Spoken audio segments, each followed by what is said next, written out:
Today's episode, we're getting into some pretty deep topics. We're talking about 9/11 conspiracy theories. We're talking about the big financiers, oil, but we're also getting into really human stuff like morals, being a man, ethics, being a man, the important things, as well as what it really means to the human spirit to really overcome adversity and trials. and have a community. We're getting all these questions and topics today, so please pull up a chair, get on your phone, do whatever you need to do, and for the next couple hours, indulge us with your time. We appreciate you. This is Below the Trees podcast.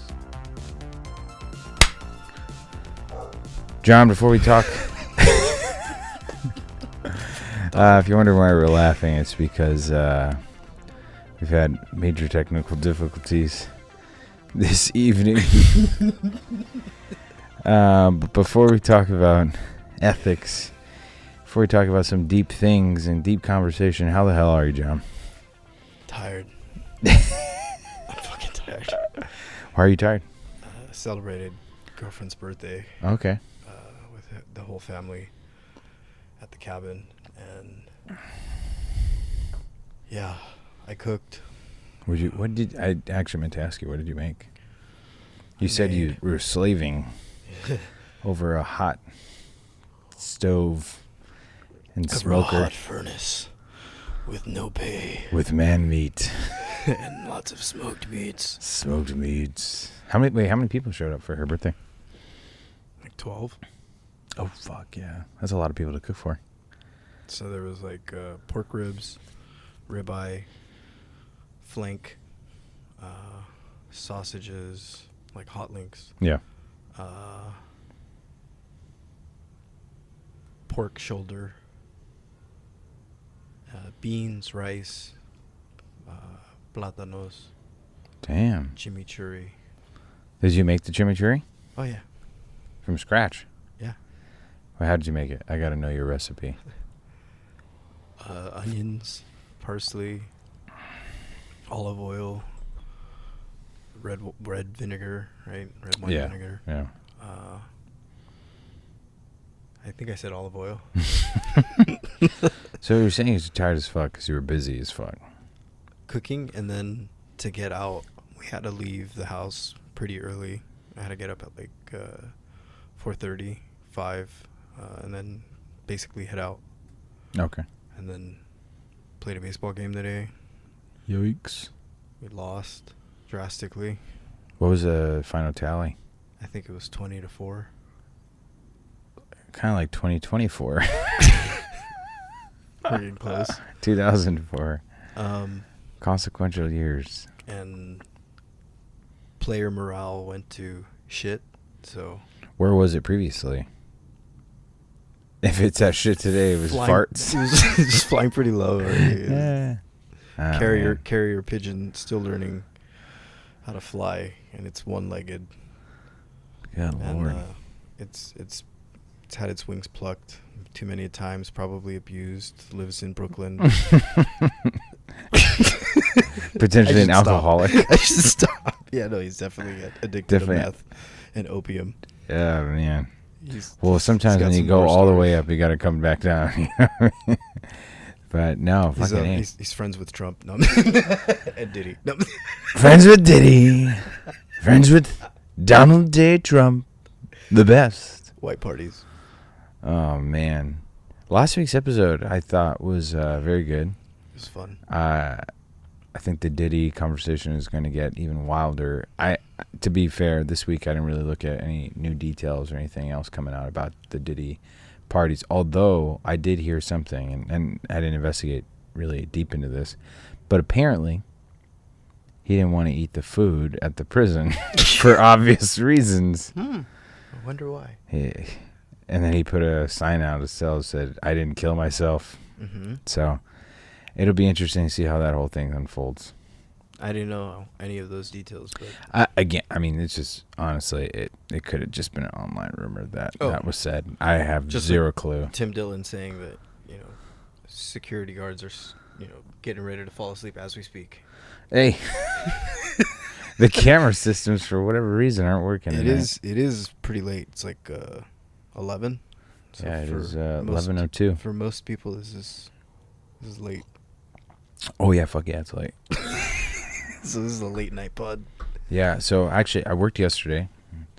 I worked from, my schedule's a little weird, so I worked from 3 in the afternoon to about 2 a.m. Okay.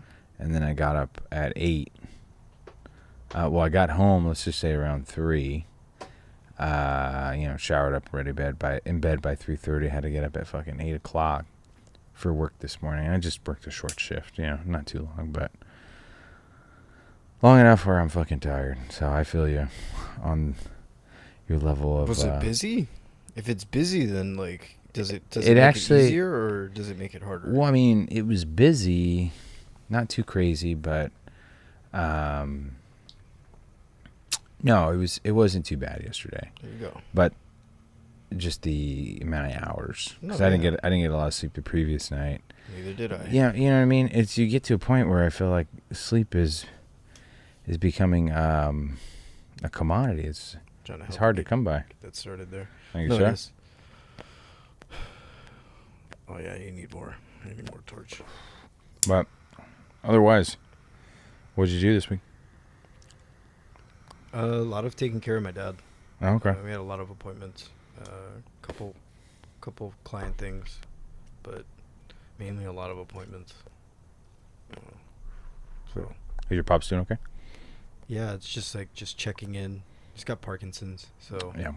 it's just checking in along the road. So And that's a long road. can be. We don't know. No. Crazy, man. But I was going to ask you for the food. Where did you source your meat? No, just to make everything easier, it was at Stater Brothers. I didn't go out or go to a special butcher or anything, but there are times and places when that's necessary, and this wasn't one of them.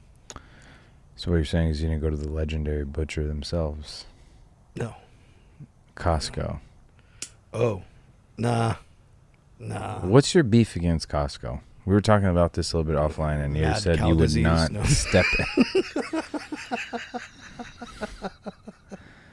That's true, mad cow disease. But Salmonella. well, It's it's mad fucking idiot disease. In Costco, you go on a Sunday afternoon, all these motherfuckers are in there, crowding the stores, and you can't buy shit. Or you have to wait in line to grab the stuff from the shelves because it's so crowded. And then once you actually get to the checkout, you're waiting X amount of hours to check out. No, it's not. I'm exaggerating, but Maybe you're not. maybe Costco, other Costcos, the Costcos I go to, it's not too bad. Okay. But you just never a Costco guy then, huh? No, yeah, but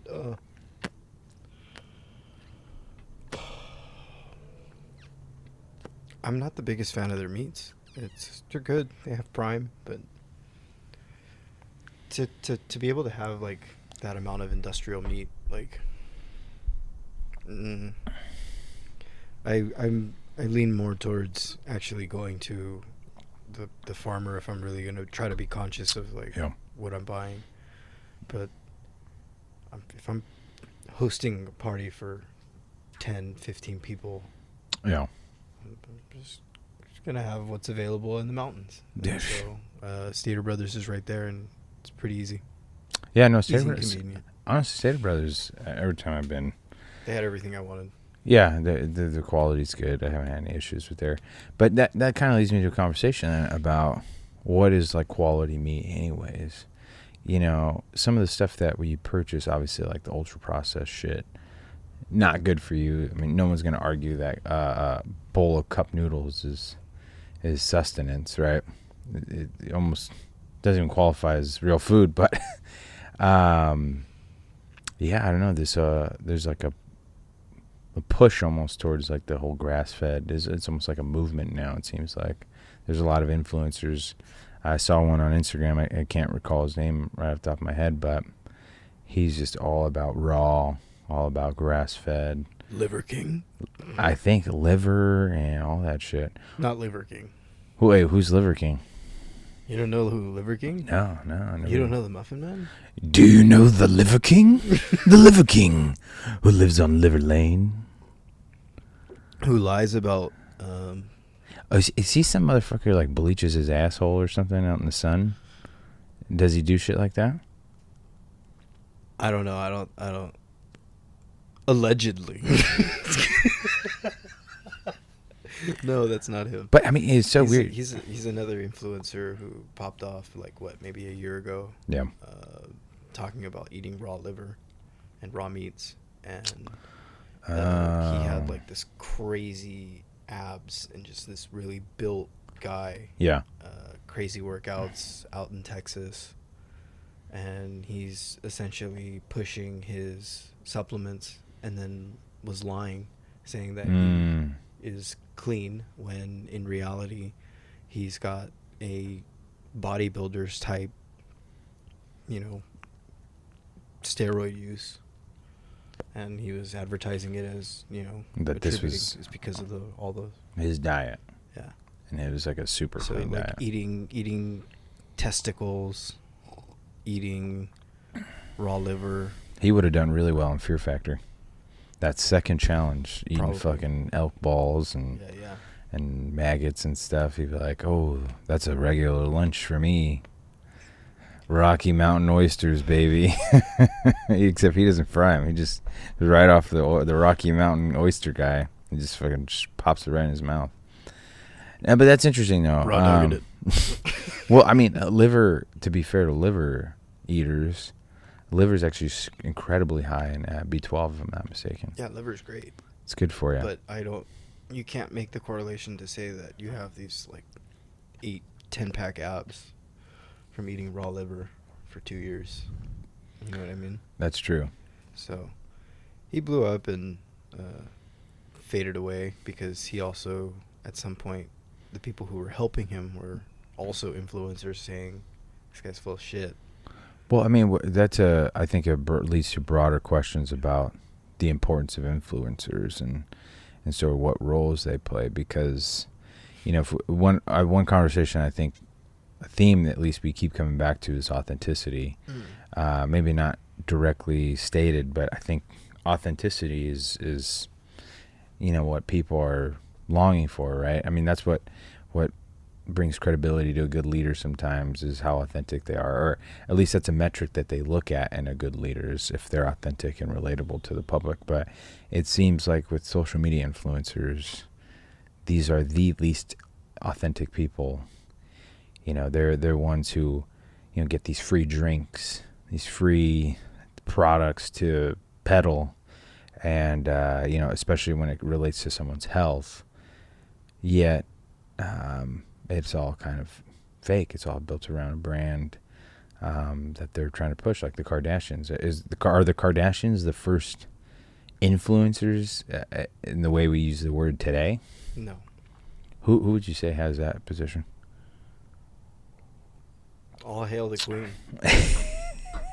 Oprah?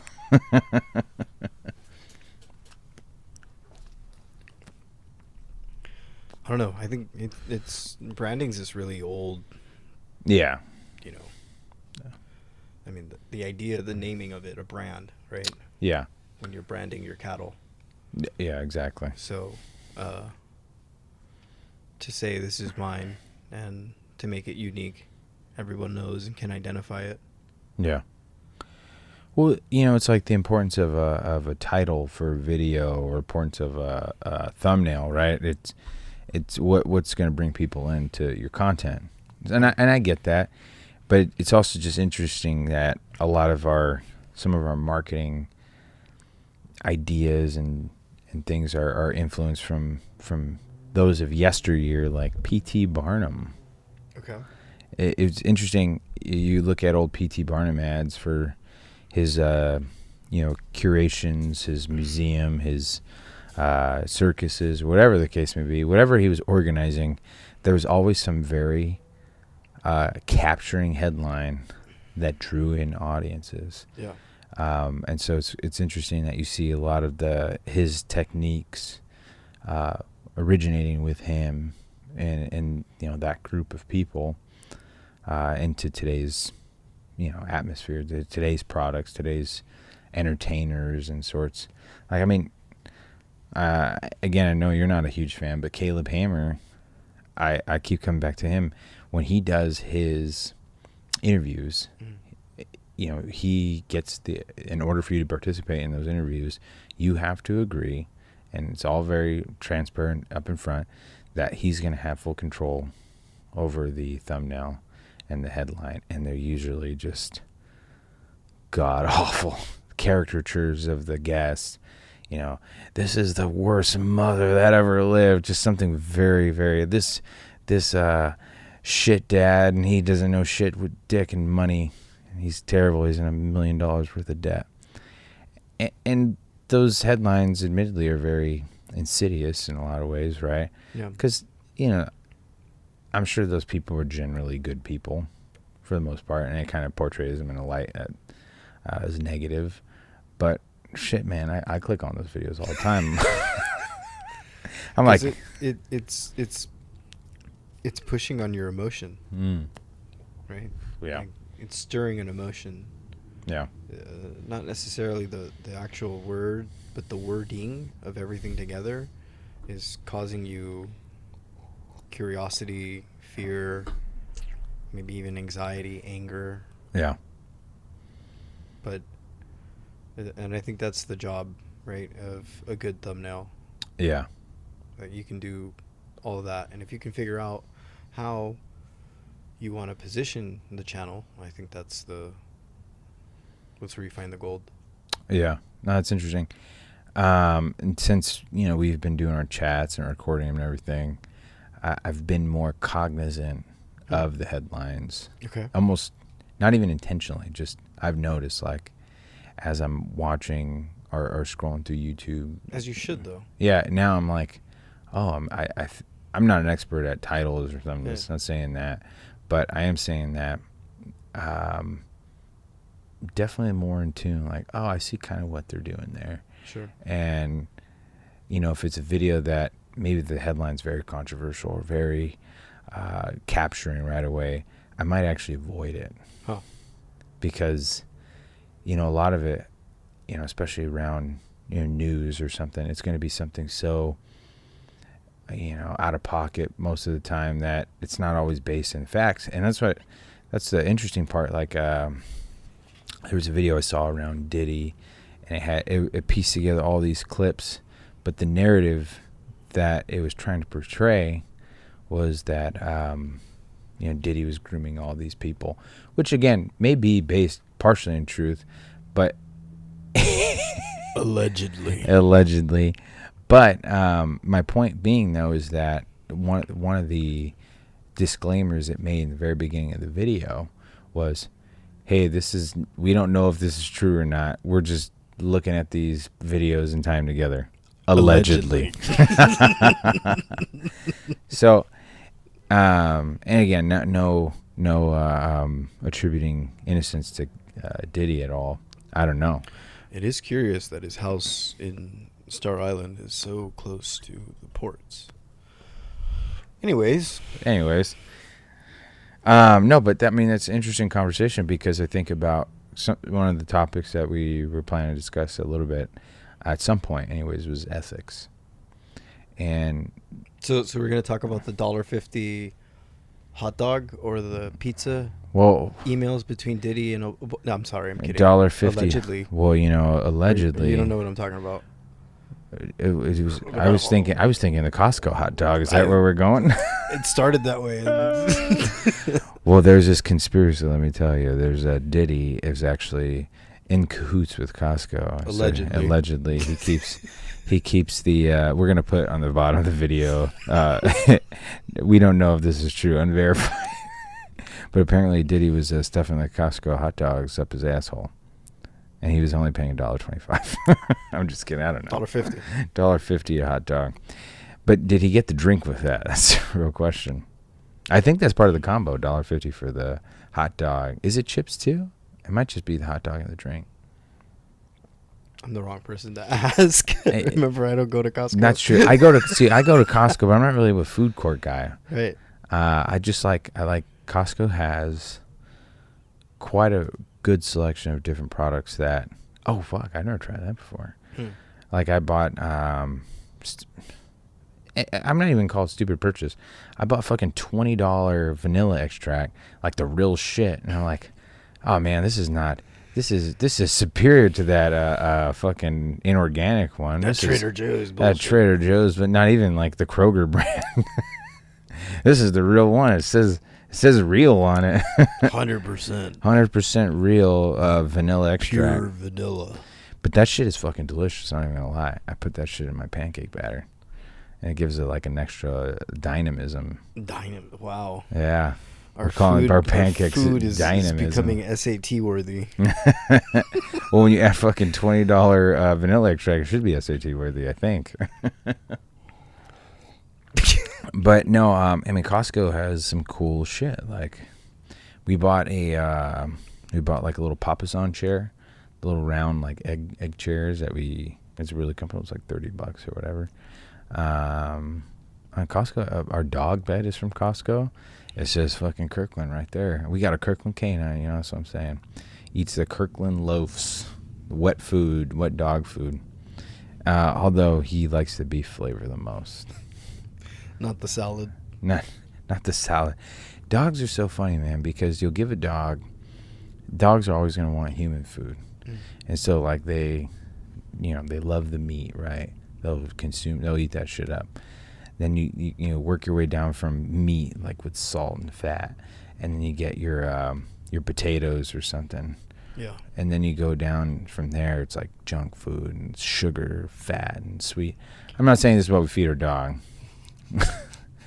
But then if you give a fucking dog a piece of lettuce, they know, fuck that. I'm not eating that bullshit. You know? PETA, if you're listening. It's just funny to me how dogs are like, I don't want to eat that bullshit, you know? They know better. Hey, what's this lettuce? What's all Why are you that? giving me a piece of celery? If I want to eat grass, I'll just eat the grass. Yeah, just eat their fucking grass. It's okay. I don't want to eat celery. Yeah. Or even carrots. I don't think they really fuck with carrots. Yeah. They can't eat onions. Oh, that's right. They can't. So, French food is out. That's out of the equation. No more moupois. Cook, monsieur. You cannot have that. It is onions and it's monsieur chocolate. You cannot have coq au vin. Actually, coq au vin is pretty good. I made that once. Not too bad. But, yeah, so fucking Costco is awesome, dude. Okay, I thought we were going to talk about the apartment buildings. The apartment buildings? In Costco. No, this is news to me. Oh, God. Clue me in. Okay. Somewhere. Okay. I remember seeing a, like, fucking, just doom scrolling. I see some shit. I'm like, oh, that seems weird. Probably conspiratorial. I don't care. So, which is normally, I probably would have indulged, but clue me in, man. What were these Costco I'm not apartments? sure where, but essentially, Costco's opening up a new warehouse, and there's going to be housing on the top. So, God damn. They're going to be selling Costco apartments with the membership. So, like, wait, so if you rent the apartment, do you get a membership? I would assume that's the only criteria to get in. Like, probably. I wonder how that would be like. Insane. What's your thoughts on it? Is that is it a positive thing or is it a negative? I think, from a business standpoint, hats off. Realizing that there's a massive push for new Costco's. Yeah. Like, my parents have been members of Costco's for a long time. Yeah. Like in the 80s. Probably when it started, that's when they started getting shit from there. Interesting. Because my dad was running a business, so he had to go pick stuff up for the business. Yeah. That was the place to go. And the business model of Costco is fantastic. They don't really make money on selling items. Yeah. I remember reading that. They're basically breaking even. So that's not the thing. The thing is the members and the fact that you guys come in regularly and use your membership. Yeah. And I even have the credit card. And there you go. And so I don't know if I should have said that, but I have it. Fuck it. The venture was like, we'll do the financing. And they started selling everything. Like, they basically were like, we're going to be able to sell everything. Cars, tires, vacations. Yeah. Pre-built homes. And so it was like all of that was already, part of the course of what they could sell. And somebody got the brilliant idea, why don't we do housing? Like, that's the need. Yeah. A lot of states are saying that we need more housing. We're expecting more migration, essentially, is what it is, because it's not births. We're not expecting more births. Yeah. We want more abortions, apparently. So with the new housing, the thinking is, okay, we can probably make some money. Yeah. Literally going up. Now, what are these homes looking like? How many units are they talking? I'm at this point now, I'm talking out of my ass. Okay. But for sure, there will be a warehouse, and then above the warehouse, there's going to be condos, or nearby, or something to that effect. I think I fucked up, man. I wouldn't mind living in Kirkland home. This home is brought to you by Kirkland. Yeah. Every Kirkland home is built in with Alexa. How about that? No VPNs here. How about that? No, I'm just kidding. But no, I mean, it is interesting. I think. I mean, I don't think Costco is being altruistic. I think, like you're saying, they're seeing a market need, and they're trying to fulfill that. And I mean, it makes sense. Like, you sell all this other shit. Why not sell houses? Yeah. Or why not be in the real estate game? But that's going to be interesting too, because you have. I mean, I wonder how that's going to work for like the different zoning laws, because if that particular plot of land is zoned for commercial purposes, aka the warehouse, I mean, I wonder if that's going to be a unique situation to zone it also for housing. But it's changing. Like, I know I have some clients who their warehouse is next to developed areas, like townhomes and stuff like that, and it's like a gated area, and it's pretty common. Yeah. It's just the use. It's the utility of the land. And so if the incentive is build more. Yeah. Then all right, let's build more. I mean, to be fair, that's what it seems is the only logical thing, is to build up. I mean, there's not a whole lot of available space in real estate where you can develop single family homes. Everything's generally built out for the most part. And I think we talked about a couple weeks ago that that's the goal, right? That's what's going to happen. Yeah. We're going to move up. Makes more sense for a developer to develop apartments than single family houses, just from a raw money stance. I mean, do you know what role like regulation plays into that? Everything. Okay. Like, they're not going to just...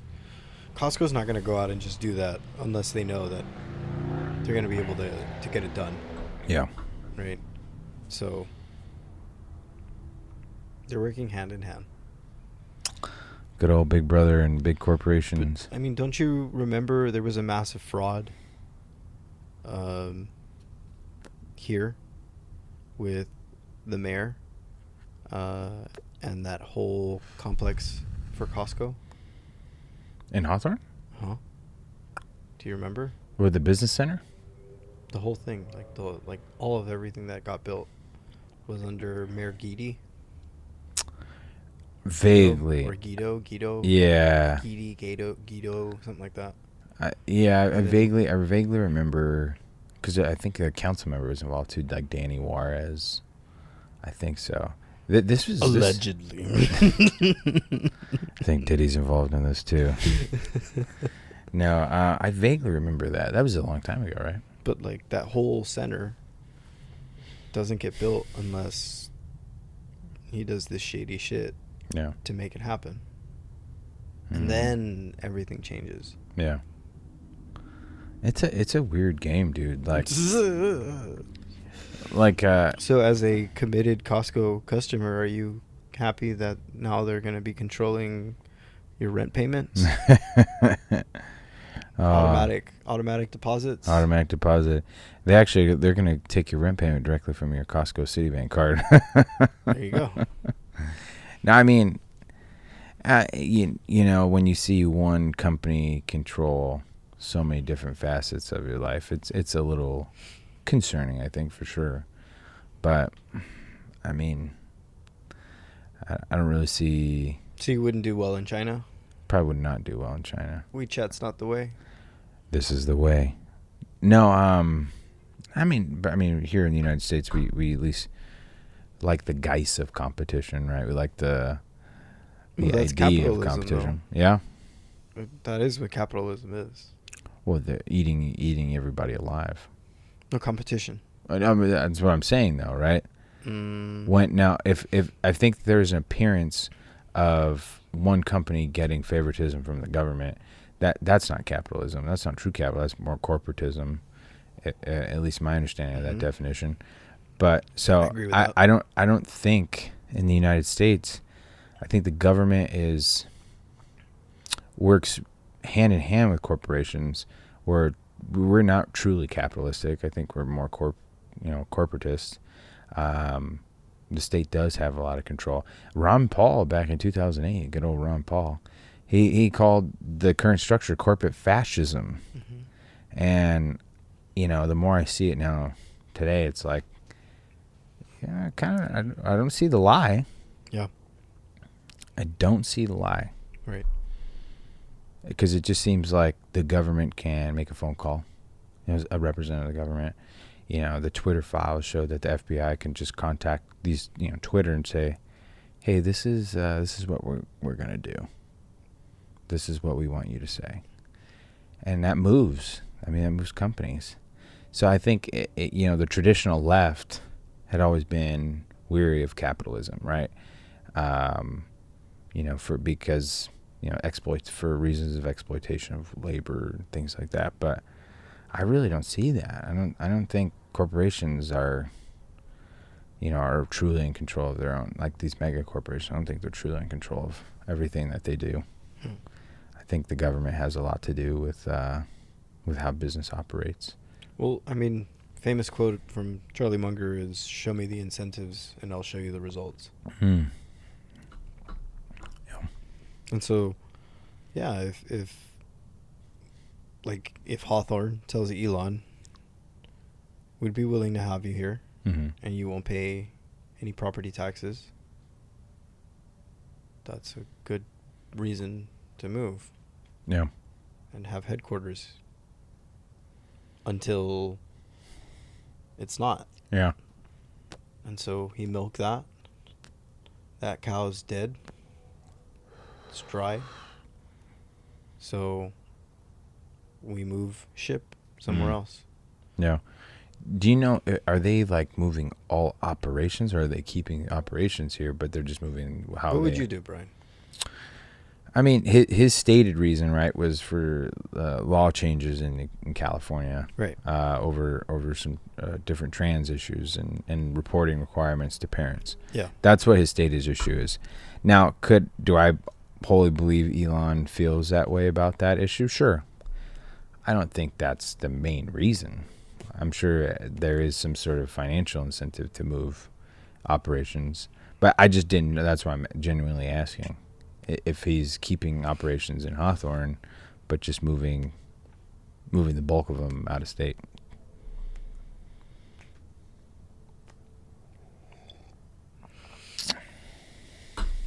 Because I haven't personally heard anything. I don't know either. Yeah. So we're talking with our ass. That's true. Which honestly, Excuse me. that's a lot of this. So But it'll be interesting to see how things pan out. what is happening though is you don't pay state tax. Like you do in California, in Texas, right? You good? Yeah, I'm good. And then I think it was the writing was on the wall for him to be able to say, I'm leaving. I think like he lost a kid to these trans issues, Yeah. and that's his reasoning for wanting to leave. But on the back end, you're now leaving state taxes. Yeah. And so what I think he's also trying to say is, I'm not going to continue funding your agenda because these two companies, right, Tesla and SpaceX, Yeah. are bringing in billions of dollars. Yeah. And so if that's your agenda, then I'm out. And so it's not hard to change the address of headquarters on a tax return. That's a good point. And so he already has the address in Texas. And so, because he, if I'm not mistaken, he lives in Austin, right? Sure. Yeah. But allegedly, gotta save our ass here. But This is all for entertainment purposes only. yeah, it's late. It is late. We're at 11:30. But he already has the address in Texas for both companies, and so it's just using that address now. Yeah. And this stays here. Yeah. As head operations for communications, just like Houston does. Yeah. But on paper, when they file taxes, it's now an address in Texas. Yeah. I mean, I remember hearing something. So Barack Obama during the 2008 election was asked a question about, taxes. Like, hey, if you raise taxes on constituents, and you end up actually losing some of your tax base, for whether they're shipping, if it's a state, they're shipping their operations out of state, or they're incorporating it in another country, or whatever the case may be. How would you feel about that? And Barack Obama's answer was pretty telling. That he was like, if we lose the tax base, it's okay for purposes of fairness about taxes. And really, I think the way that's interpreted ultimately is, we don't really care about the revenue. We have different priorities and different agendas. And so even though with Elon leaving California and his potential income from his businesses leaving California, I don't think they care very much, because oh no, they care. How do you figure? It's a lot of money.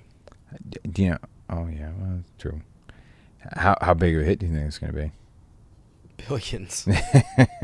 It's fucking billions of dollars, bro. But see, a part of me feels like they don't care because there's no changes. Because then on the back end, all right, this is where you get into the weird stuff, right? Here we go. Put on your tinfoil hat. So California is pro-abortion. Yeah. We'd have to pull up some numbers and actually see how much money does the abortion industry generate. Mm-hmm. My hunch, my suspicion is that, that is greater than what the corporations would be able to provide. Okay. Because it's the state that is now removing this fetus, baby, whatever, embryo, whatever, how far along you want to call it. Yeah. And then at these different stages, they know, and there's books upon books about how to extract the baby, Mm-hmm. so that then you can sell the parts. to people and buyers, and doctors know that that's what you're supposed to do. Mm-hmm. And so it's profitable. Yeah. Has to be. If the joke is, I can go to Mexico and sell my liver for $60,000-$70,000, how much do you think the state is going to be able to earn when they're selling it to other companies that are purchasing that? I wouldn't even know. I think it's in the trillions. It's in the billions. Yeah. And it doesn't show up anywhere because nobody really wants to see it. Interesting. But I mean, okay, so No, we don't need Elon to continue our agenda. but that's what I'm saying though.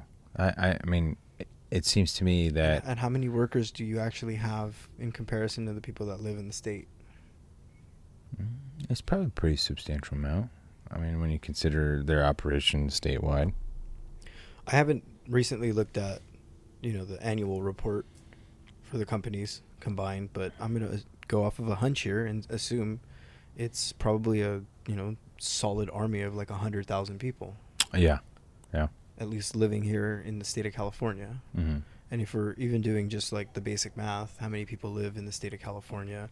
What would be the actual top 1% of the people who are on the higher end of the bell curve? Yeah. We can kind of figure out how many people were probably working at Tesla, like just taking 1% of that. Yeah. When more than likely it's going to be probably a little bit higher. But just for sake of averages, right? Yeah.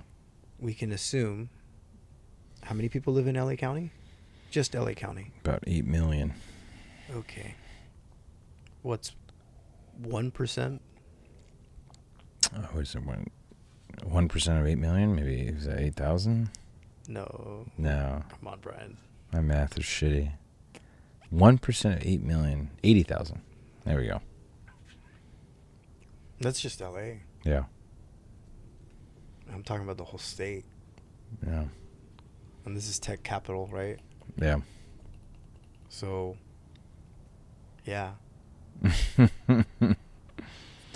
But I mean, that was my point though. Like, I don't think California politics, I don't think they care if Tesla or any major business or any wealthy individual, some sort of tax revenue leaves, because they still continue the same agenda that, people say, hey, I got to get out of the state.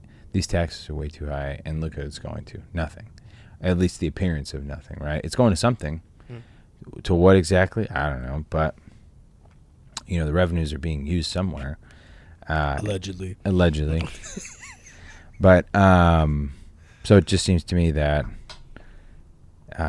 California just doesn't give a shit. They'll just keep doing what they want to do, whoever leaves, because I think they know they have a strong base no matter what. Yeah. And it's already ingrained. Exactly. And the only way you can get rid of this stuff, right, is like most cases these are people who are not elected officials. Mm-hmm. And I think that's the problem. Yeah, that's a good point. I know Rogan's talked about it on his show quite a bit, but he had made the point that in LA it's something like $600 million are spent every year for the homeless situation, for the homeless crisis, and in the county. Yeah. $600 to $800 million. Sure. So we're throwing almost $1 billion a year at a problem that is unsolvable. It almost feels unsolvable, right? But when you look at where that money is actually going, like dollar for dollar, it's not majority going to services that people need on the ground, right?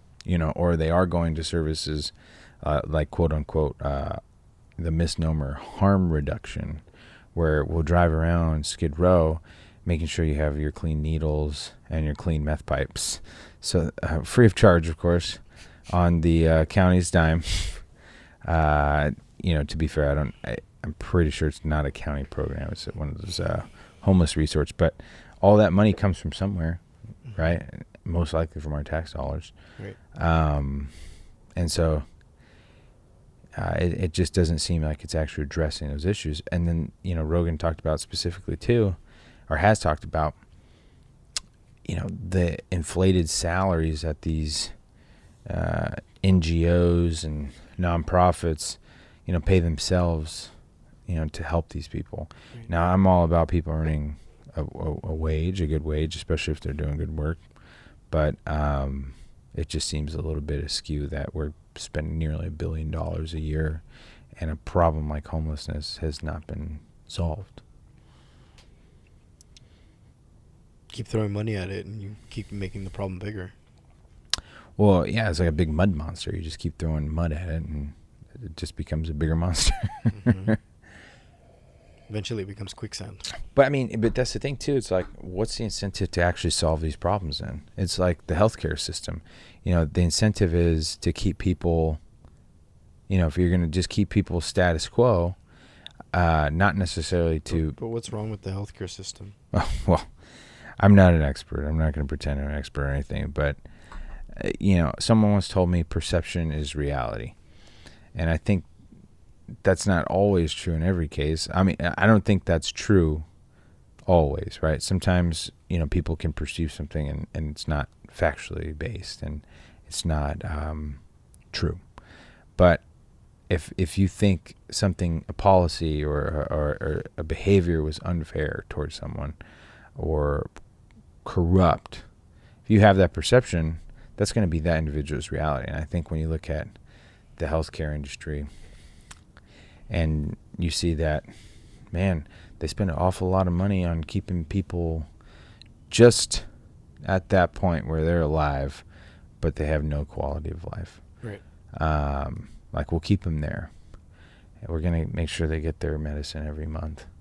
Like, it's an expensive venture for individuals, but makes a lot. It's a good business model. I was listening to a podcast this morning. I was with Drew Pinsky, Dr. Drew of the world famous Love Line. Friend of the pod. Friend of the pod. Not yet. No, but he made a good point. So he said that his first experience with this was in the 80s. In his practice, he specifically worked with addiction patients, and his practice did a detox, 3-day detox. But, obviously he would see these patients again in a couple of weeks and they would need the same detox. So he had approached, and this is the onset of like big HMO companies. He was approached by insurance and said, hey, look, just keep these 3-day detox coming. And he was like, well, no, if we, actually treat these people, long term, we do outpatient, therapy, whatever they need to do. He's gonna be more successful in treating the patients. But of course, the insurance guy says, negative. No, sir. That's not how we're doing this program. And I feel like you see that a lot with almost every industry, and namely the homeless industrial complex. Coined here first. No, I don't think it was. I'm sure someone else has said that. The hick. The hick. We got hicks out here. I think him would have been funnier. The homeless industrial machine. Yeah. Him. Or hymns. Yeah, right. I think they make. Don't they make the hard mints? How does that even work? You just fucking pop them in, your cock gets hard. What? They have hard mints. It's like mints. If you pop a mint, and I think it gives you a chub or something. It's like a rhino pill in a mint. Costco has gotten a little too far out of hand. Yeah. It's becoming 7-Eleven. It was the Hims, but the Kirkland brand, the hard Kirkland mints. Oh, man. Comes in 2 flavors, mint and cool mint. Wow. But no, I mean, it is frustrating that so much money is spent for all these societal issues that fucking we can't solve any of these fucking problems. Yeah. And obviously my perception is that I think there's a whole lot of corruption going on. Usually follow the money, right? Yep. A whole lot of shenanigans, if you ask me. Shenanigans, huh? Shenaniganistan. John, what are you opening up there? It's just some wine here. So normally, folks, we do a little bit of wine. No, this is actually our first time doing wine. We usually do. Last week we had beer, and a glass was a Buffalo Trace, I think, last week, right? Yeah, Yeah. probably. Just do a We little kept bit, it American. a little bit of whiskey, Merc. a little bit of beer, and tonight a little bit of wine. But it's good stuff, man. Good stuff. Thanks for watching the show.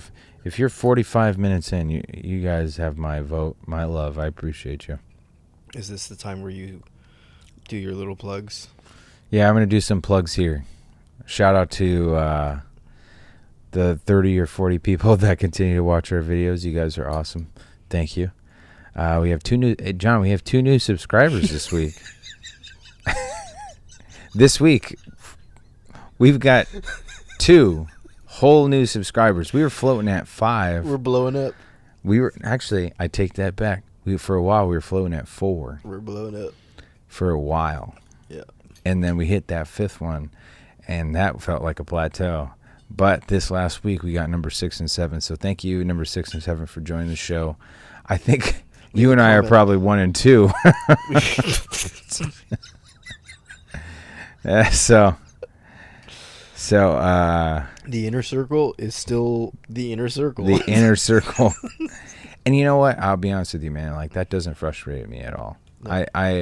I genuinely, yeah, exactly. I really enjoy having these conversations, enjoy, sharing our thoughts and opinions about, reacting to the world. Yeah. I think it's fun. But, again, going back to at the start of the pod, before I asked you, how the hell are you? Mm-hmm. And talked a little bit about ethics. Right.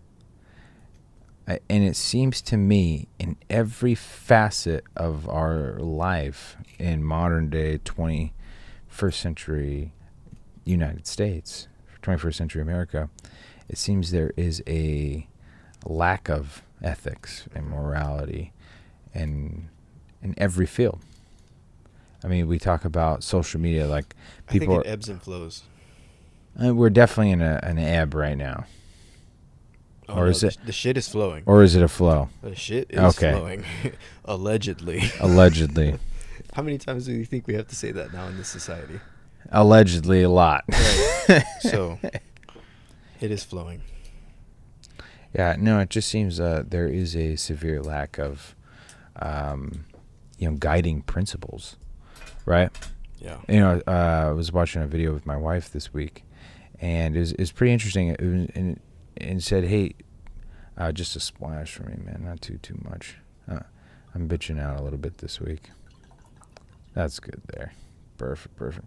But one of the videos we watched this week, my wife and I, was about companies and not just companies but people, when they don't just sell you a product or they sell you what their ideas are. They sell their why, right? Mm-hmm. Why is something important? Understanding what your mission, your vision, your values are, and having that why be adopted by a client, a customer, And a good example that he gave was Martin Luther King in his I Have a Dream speech. He goes, obviously in the 60s, we didn't have fucking social media. Not in the landscape that we have it today, obviously. There wasn't widespread announcement or invitations to, Martin Luther King Jr.'s, cheers, my friend. Cheers, bro. I Have a Dream speech, right? None of that was there. So the fact that 200,000 people showed up to the Lincoln Memorial to listen to him speak about his vision. Like, it was more, it wasn't about him, obviously. It was about why he was doing what he was doing and how everybody, in that time frame during the civil rights movement felt what they were doing, and they adopted his why. Like, this is so important for the sake of the country. We're doing this to save the country, and people adopted that as their own goal. Right. And that's how you create a successful message. How to, understanding why you're doing something. And then we completely shut it down, and we went to war. There's that. No, 100%. But my point is, Allegedly. My point is though is that I feel like, we're selling the why, but the why is not rooted in anything of true moral or ethical value. All right. I'm getting controversial here. Please put your tinfoil hat on. I mean, it's not even really a tinfoil hat, but it's like if we parchment. Let me put my parchment paper on my head. Hard construction paper. And smash my Chicken brain. wire. Smash my fucking brain. No, I mean, I'm just gonna be blunt. Like, people have no standards of value today. I mean, at least it seems like that to me. Like when I say people, I'm talking specifically our influencer class, right? Like, they are peddling and pushing things that are overtly false or misleading, and all for the purpose of selling a product. Right. And then we ask ourselves, why is there no substance in what we're doing? It's like, well, look at who our fucking culture leaders are. We don't have anyone here who's has any foundation on real principles. Mm-hmm. I think about our music. We had a good conversation about WAP, right? And Cardi B. Again, I don't hate on Cardi B for making her bag. Do you boo? But at the same token, it's like the fact that Cardi B can be elevated to such a position for having no moral or no ethical standards is pretty gross. Like if a man were to act, there's this, it's pretty widely known at this point, but Cardi B used to do sex work, whatever. Everyone has their own opinions on that, but she started on the bottom. Yeah, now we're here. She did start on the bottom, actually. she was the bottom bitch on the pack. I'm glad you got that. Yeah. But anyways, started on the bottom and now we're dripping. Yeah. All right, I'm done. Yeah. Well, no, it's fair. She wrote a song about dripping. Mm-hmm. But my point is though is that so she in this sex venture of hers. Another SAT word. I just made that up. It's probably been used before. Sex venture. Probably in like Dominex. Dominatrix, maybe? Clearly, I don't know my thing. No. So she admitted to, she talked about smoking, like fucking drugging these guys and robbing them. Oh, okay. Diddy style. Sign the contract. But she openly talked about committing felony crimes. And everyone was like, that's fucking women empowerment. She's great. That's awesome. Leave her alone. That's cool. Good grab for her by her. the pussy. Yeah. No, actually don't do that. She didn't consent to it. Neither of those guys did. But, and to me, that's just, I mean, that's fucking, if you and I were to do something like that, if any man were to drug and rape and steal from a woman, and rightfully so. I think they should be prosecuted. Yeah. I think they should be arrested. I think that's wrong. Yeah. But there's a class of citizens in this country, the influencer class, who, man, they can get away with anything. And then we keep, So who are the influencers? Help me out, because I live in a bubble. I live in the mountains. I live here. Yeah. With Dad. And, well, what do you, when you ask by who, like specific people? Yeah, help me out. Help me to understand who are these influencers that you're talking about, like so Mr. Beast or Logan Paul. I think like Taylor Swift. Logan Paul for certain. To me, he's just I can't stand watching his stuff. He was a guy going around, and maybe it was his brother Jake Paul. I could be wrong, but either one of the Paul guys. And I want to say it was Logan Paul, was going around filming the fucking suicide forest in Japan, and that was Logan. Yeah, and just disparaging the obviously people who felt that they were at their end and took their own life. And he's still a thing. Like, that to me is sickening. I remember watching it. I'm like, good. What did he steal? What did he steal? No, not. I don't remember him stealing. He anything. did steal something. I don't remember that. Yes. Probably. I think he entered a country, stole something. Mm. I had to say I'm sorry. Send it Yeah. back. Yeah. I don't remember what or what. Clearly, I don't remember not that. connected I don't remember that to at this all. world. Now, I'm going to go along with you, and I don't remember that's probably being a thing. I don't recall, but Should we fact check ourselves, or is this just no, gonna be like I know the Logan Paul or Kamala one of the Trump? Paul brothers for certain went into the forest and had to make a whole apology because they were filming the dead bodies. Right. That to me was sick. Yeah. Right. And We complete. need the views, bro. Do it for the views. Do it for the gram. He got famous off of Vine, right? Yeah, I think you're right. Mine, So- bro. But And they would do the dumbest shit to get views. man, right? So And then and you know, I'm not gonna say Taylor Swift. I mean, I think she's part she's of the voting class. for Kamala. Shocker. Couldn't have seen that one coming. Couldn't. Really? That's news to me. Hey, you know, and that's the problem with politics too, man. I think most people don't want to have a original thought. So every you can almost like get, chart who's gonna do what, whether it's left or right, or left or right. Or right or left. Right or left, fuck.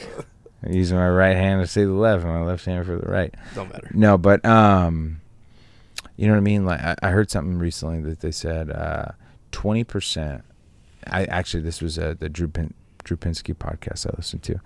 20% of people, no matter what, on any issue, when they're given information by their source of information, whether it's a political source, a news source, 20% of people are going to believe it right away, no questions asked. They're going to buy into whatever propaganda that they're sold, and they're going to go with it. America is a 4th grade, 5th grade population. Probably 4th grade. Okay. We're not smarter than a 5th grader. You've seen that show. But no. So then he said there's a 10% of a population who will question everything and will not believe a word you say. All right? That's why I got kicked I out thought of we were going to high Catholic five. school. Oh, we can high five definitely. We'll high five. Hey, I mean, I wouldn't say I'm definitely not part of that 20% group. I wouldn't say I'm immediately part of the 10% group. And then Drew Pinsky, he said 70%. The 70% are obviously those people who kind of teeter between both lines. I would say I'm probably, if we had to try things a little bit, I would probably be in the more questioning side. But there's some information, like I try to, you kind of defer to people who know more than you, right? For certain issues that you don't understand. Like I'm going to defer to NASA when it comes to issues related to, fucking rockets and shit, or SpaceX.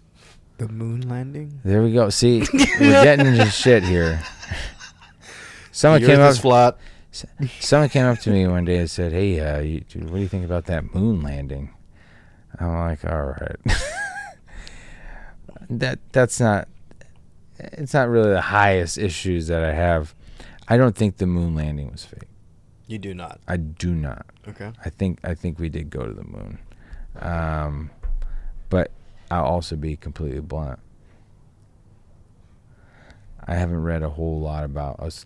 I know there's conspiracies around Kubrick directing the moon landing prior to filming 2001: A Space Odyssey, because I think 2001 came out in 1969, if I'm not mistaken. Yeah. But anyways, got a little sidetracked there. But I think people, it's fascinating to me that you can see people in real time fall into their camps on any issue. Mm-hmm. Like you can assume that Hollywood on any issue publicly is going to side with left-leaning causes. It's the uniformity is crazy. Or if you have, I don't know, I'm trying to think of a comparable conservative one. You know, like firefighters tend to lean Republican on a lot of issues. And it's just one of those things. Like everybody falls into their camps on every issue. And it's like, I would like for people just to, not willy nilly just fall into whatever idea that is parroted to them, and to parrot those same ideas to their other observants. It's frustrating. Reads, though. Nobody reads. I think that's a problem too. Yeah. So if you're not reading or consuming, good information, or even, information that's going against the grain of what you personally believe, then you're not open to learning new ideas, new experiences. Yeah. So you're personally kind of shutting yourself off, siloing yourself in a sense, and I think it can go to those extremes. Mm. And I think that's kind of where we're at. And then I always go back to the money. Yeah. There's always a lot of money. Yeah. And the money kind of tends to steer the narrative of the conversation. Mm-hmm. And you see it. I mean, you see it from these big corporations saying, okay, we're going to run advertisements to be pushing these products on TV. And there's a massive budget for it. There's product placements. Yeah. The whole TV programming is programming to get you to do or consume, think or act a certain way. And when you have 3, 4, 5 major news networks and they explode into thousands of other little tiny networks and companies, but in the end they still bounce back between these handful. Yeah, the narrative can be pretty hilarious. Like, I don't know if you saw the Taylor Swift is not a psyop. Taylor Swift is not a psyop. Taylor Swift is not a psyop. Taylor Swift is not a psyop. Really now?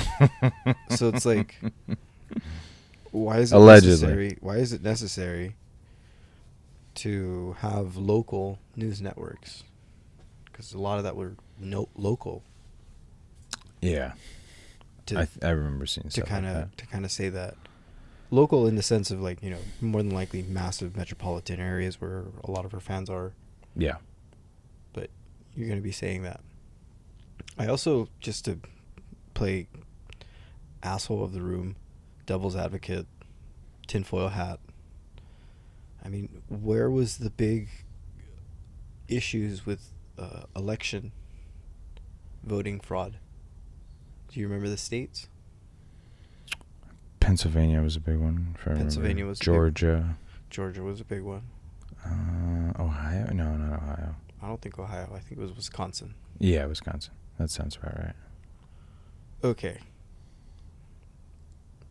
Who are we talking about demographically? Like Wisconsin farmers?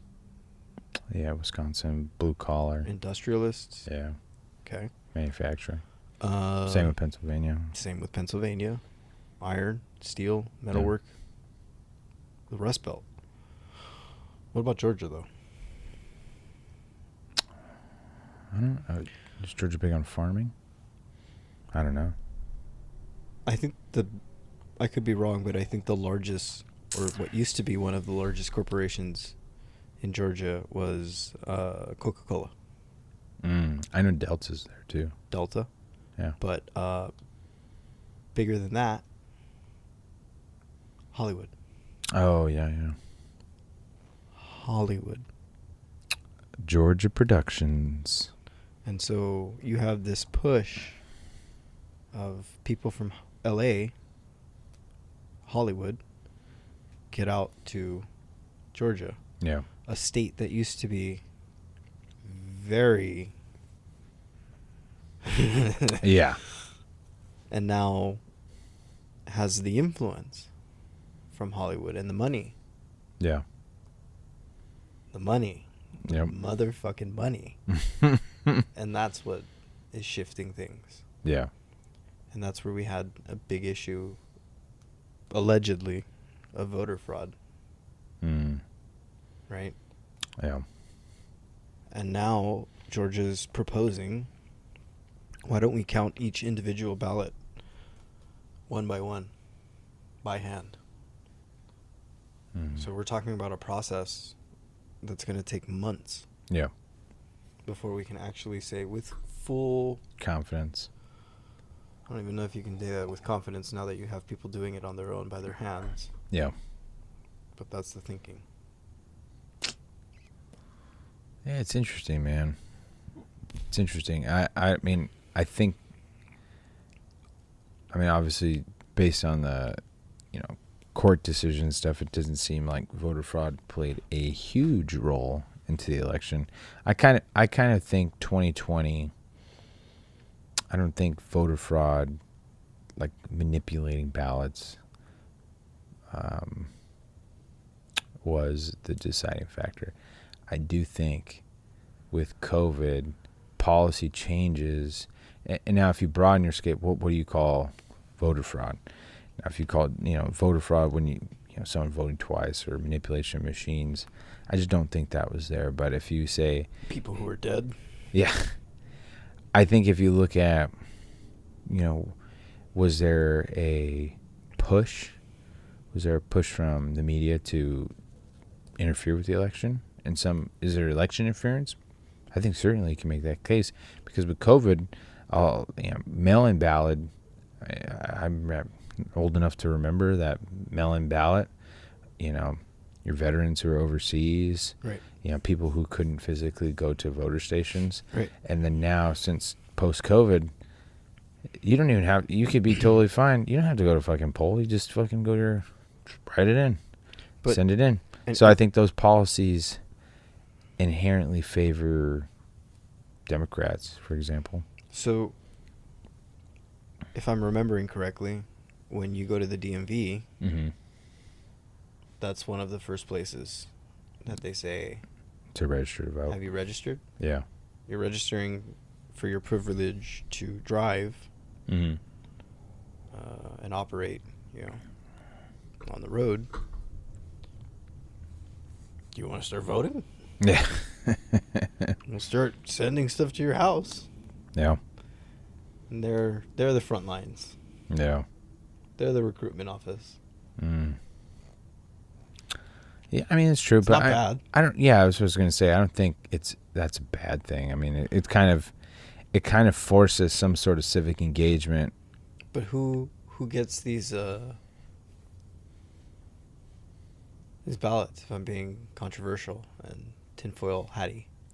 Well, I mean, ballot harvesting is a problem, I think, because you have people going out collecting the ballots for their guy, right, or their gal in this situation. So ballot harvesting, I think, it's totally legal, but is it a good practice? That I don't think so. What about I don't know the law, so not a lawyer. Me neither. This is no legal advice. This show is for entertainment purposes only. Don't sue us.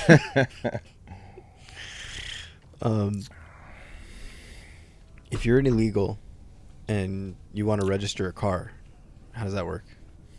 I believe you're able to. You're able to. In the state, Are you? Yeah, I believe so. And I also believe if I'm not mistaken, I think if you're undocumented, you can get a license. Okay. Yeah. Do you get a ballot? That's the question. I mean, I don't think so. As far as I'm aware, you don't. You shouldn't. Exactly. I don't think you should get a ballot. I don't think you But should. I mean, the lines are definitely blurred. I'm confused in asking as an ignorant. I think we have to do the is it Mike Walsh? Mark Walsh? Mark Walsh? The director? Of what? Of the last thing you were telling me to check out, where he was just like, he did the what is a woman? Oh, Matt Walsh. Matt Walsh. Yeah. There's an M and a W, and I got the last name. You were close. Forgive me. Do we have to go to the DMV and act like undocumented? Well, I'll do the whole poncho look like Men in Black. Yeah. with the butterfly scene. That would be hilarious. Number one. Number two, I mean, I don't know, dude. I had to register my car. Actually, I wouldn't even, if you were to do that, I wouldn't even try to speak English. Facts. You know what I mean? Your Spanish is optimal. Je ne sais quoi? Bonjour, I do not speak very good English. May I vote in your elections, you piece of shit American? Okay. Hello, I'd like to vote in your elections and potentially shift the I do not speak very good English. I'd like to shift the balance towards Mother Russia. Wow. Yeah. No, but I mean, shit. I don't know, dude. It's one of those things. Like you really, truly don't know the truth. I don't know. I don't think we can know the truth. Well, we could probably go online and see if we can get like a PDF of it, and I'm sure it's a box. Yeah. Legal. Citizen. Not a citizen. They'll say unauthorized. Right. I remember that was the Harvard terminology. It's not illegal alien. Illegal alien, I think, is a derivative. Not a derivative, but a derogatory statement. Derogatory? Yeah. Damn. So there goes a cancel reason number 15. 15,000. Episode 4. But, no, I mean, I truly don't know. It would be interesting to find out. I mean, every side has its interest in this matter, right? Because if you're arguing that there is no such thing like undocumented people or illegal migrants have no, like they're not shift. If your opinion is that they don't have the ability to vote because they're not documented, therefore it's irrelevant them playing a role in the election. Of course, you're going to downplay whatever source that contradicts your point of view, right? And I think too, conservatives will have the tendency to overinflate some of their numbers pretty significantly.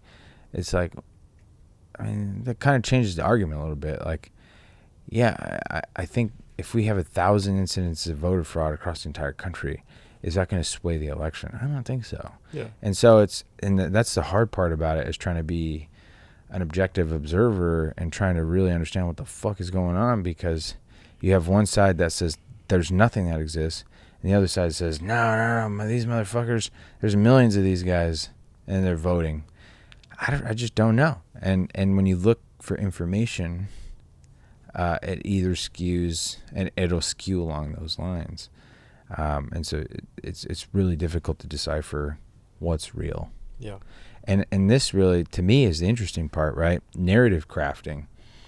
That's something. Wait, what would you call it? Narrative crafting. You're making which spells, you said? Yeah. Ooh. Well, no, I mean, think about it for a second. Like, I remember the term narrative in college was almost a negative thing, had negative connotations, because when you create narratives, you create a story around something that may or may not be fully true, or it's based on a perspective. In college, right? If the narrative is if the line is history is written by the victors, then you miss who the losers are. You miss their perspectives. Always. And that's true. I think I still agree with that. But the whole idea of narrative crafting is creating false identities around particular events, right? Like when you think about January 6th. the Alamo. Wow, what did I have? Well, I mean, think about the Alamo, right? The Alamo has narratives built in, right? I'm going with the Alamo here. I think I'm going with non-contemporary examples.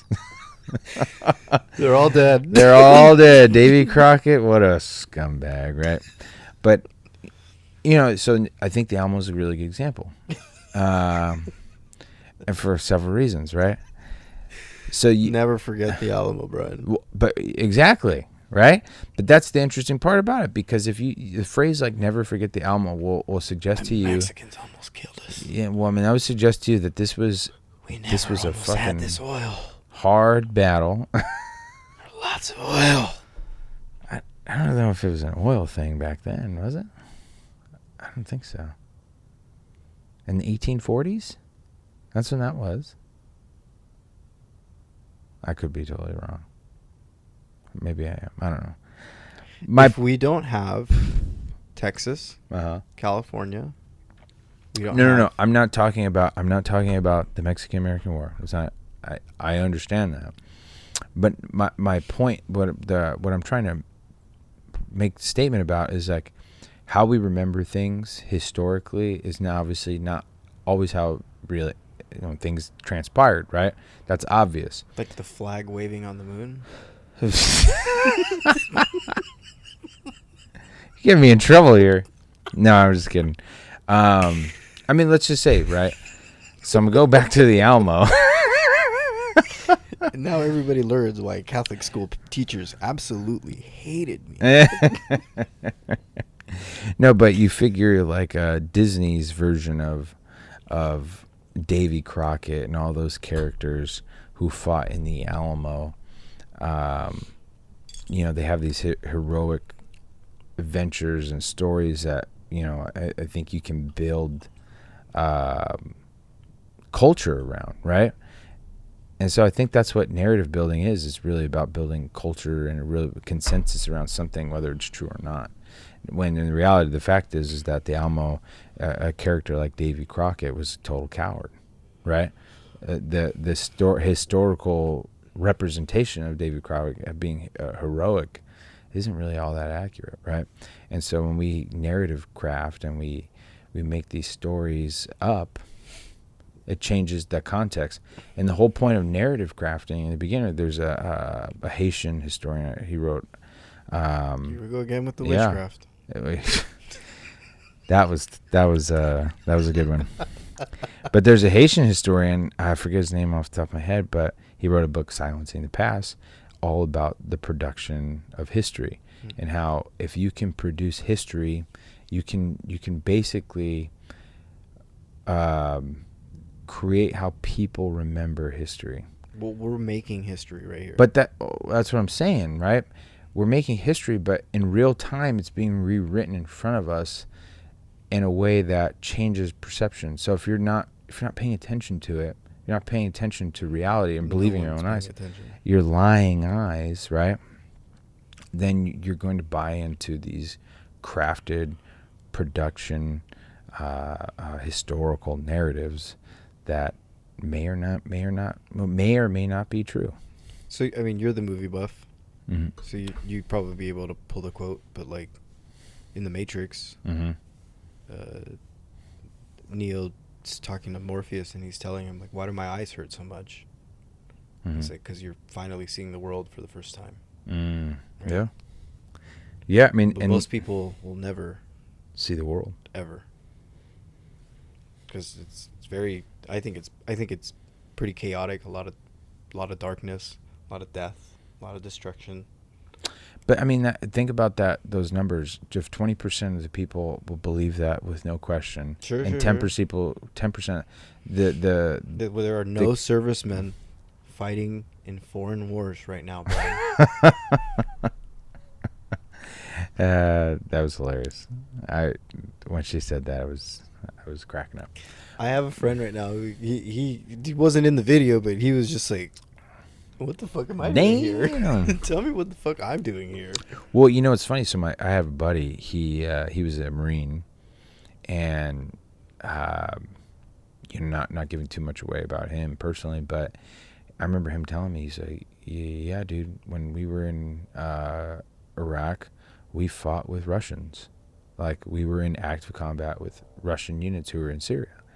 And I'm like, "Oh fuck!" Like, obviously that's something I never thought. Like, not that I thought it was impossible, but I didn't know that, right?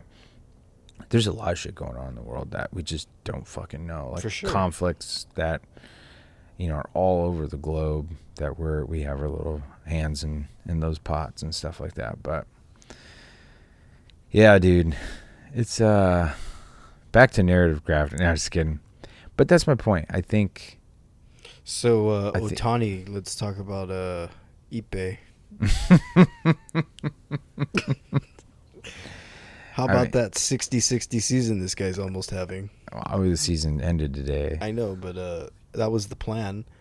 If he was pretty close. If he could get to a 60-60 season, then we can now say, you know what? This guy's a god. Forget it. It's fine. I didn't read the article, but there was a headline that said, "Sorry, babe. Ohtani is the greatest baseball player ever." I'm like, oh man, let's not go there. But I mean, if we are putting our tinfoil hats in full expandable edition, then, with the antennas, large antennas. Oh yeah. That, I mean, the contract structure. Yeah. Very unique contract. We know you're such a big name. We're going to make so much money in year one that we can pay you a fucking $1 billion and that's fine. Yeah. That's okay. Alrighty then. Do you know what I mean? Yeah. So, and if you already know that your superstar is going to be your superstar and your superstar is going to do superstar things, then you're going to make superstar money. Yeah. And so I think they only really need just a couple good seasons out of him. That's it. I mean, I think the ultimate is to have him win. Yeah. Because if he wins, then we're going to have this massive parade with all these Japanese people. Yeah. That are coming out of the woodwork to support him. The problem is they have to win. And the Dodgers, as much as you can tell, major fan, yeah, that's a whole nother tall task. Still takes pitching? a team. Pitching? Who's got pitching? It's like got milk, got pitching.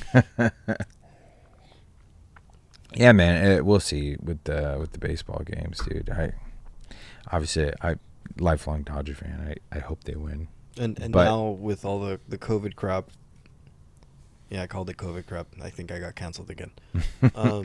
Number 16, reason number 16 why we're canceled before episode 4 is airing. I don't remember where I was going with that. With all the COVID crap. You're probably talking about their championship. We created a lot of doubt. That's where I'm going with it. Mm. And so people are doubting everything. And they...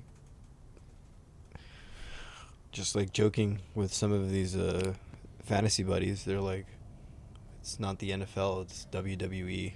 Mm.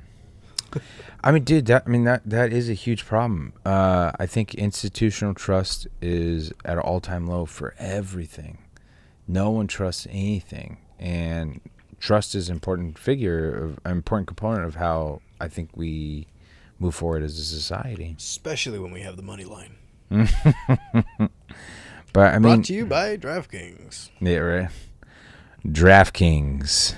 Sign up today for DraftKings. Use code fucking below the trees pod. Don't use that code. It does not exist.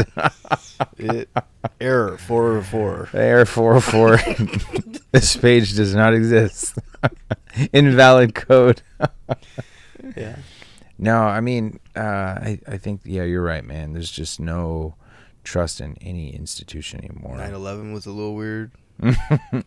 I disagree with that. I think 9/11 was... 9/11 wasn't a little weird? It's strange. Strange. It's strange. That's a fun way to put it.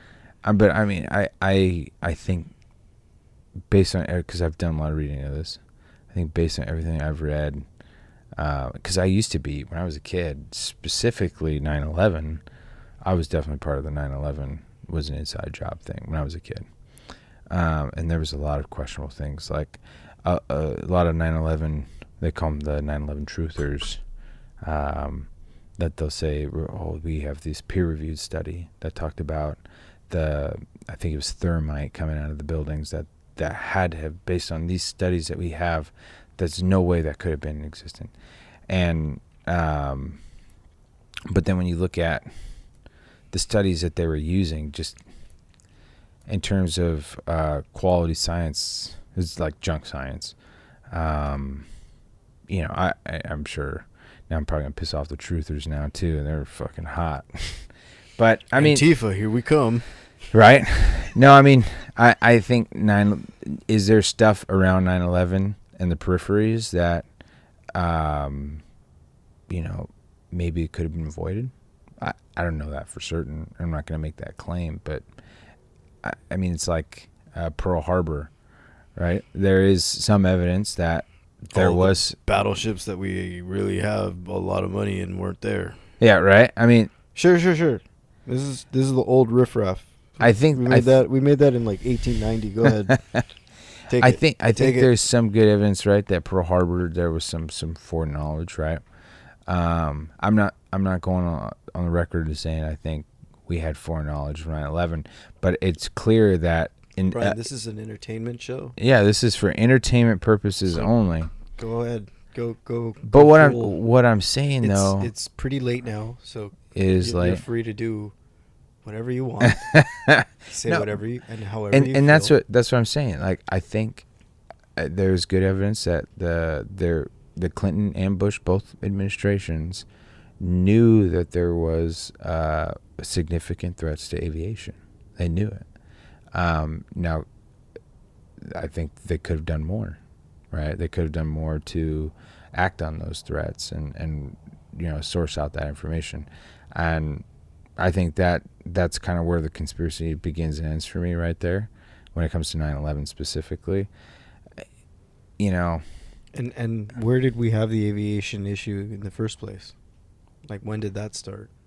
What do you mean? Like hijackings and things like that? No, just like in general, the whole aviation industry. Your question kind of confuses me. Okay. Reagan. Destroying the Union. Uh-huh. Completely changed aviation. Okay. And so we knew what we were doing when we completely hijacked that system and just said, we're just going to cut it off. Okay. All of you want raises, big raises? Guess what? You're all fired. Well, okay, but I'm not specifically talking about that, though. When I mean threats to aviation, I'm talking about specifically... Brian. Yeah. Those are air traffic controllers. Okay, FAA traffic controllers. And you're cutting a huge portion of that department. You're pulling an Elon Musk, and you're just saying off with it. Yeah. And that's in the 80s. So if we're taking your line of thinking, 80s, 90s, 2000s. Yeah. You have a 30-year period to figure out what all the flaws are. Yeah. And they're not controlling it as much as they were because there's not enough people that actually care about their job anymore. Yeah. Because they're gone. Because you're not paying them as much as they actually wanted. I mean... And that was the first big cut. Yeah. To say bye-bye. Bye-bye social services. Yeah, but I mean, I would have to look at the numbers. Bye-bye mental hospitals. I would have to look at, the different things, but specifically traffic controllers as an example. And we get homelessness when we get rid of all the mental institutions that we used to have. Again, another policy that came out of Reagan. Yeah. We're getting rid of big government. Yeah. And we're letting the crazies go crazy. Very true. And at the same time, that's when this country becomes reliant on this new pharmaceutical world. And Obamacare pushes new healthcare reform. Yeah. And now we have to change. We have to conform with this. If you don't have health insurance, the IRS comes down and will royally screw you. You have to have health insurance. As far as I'm aware, I think that changed with the tax law.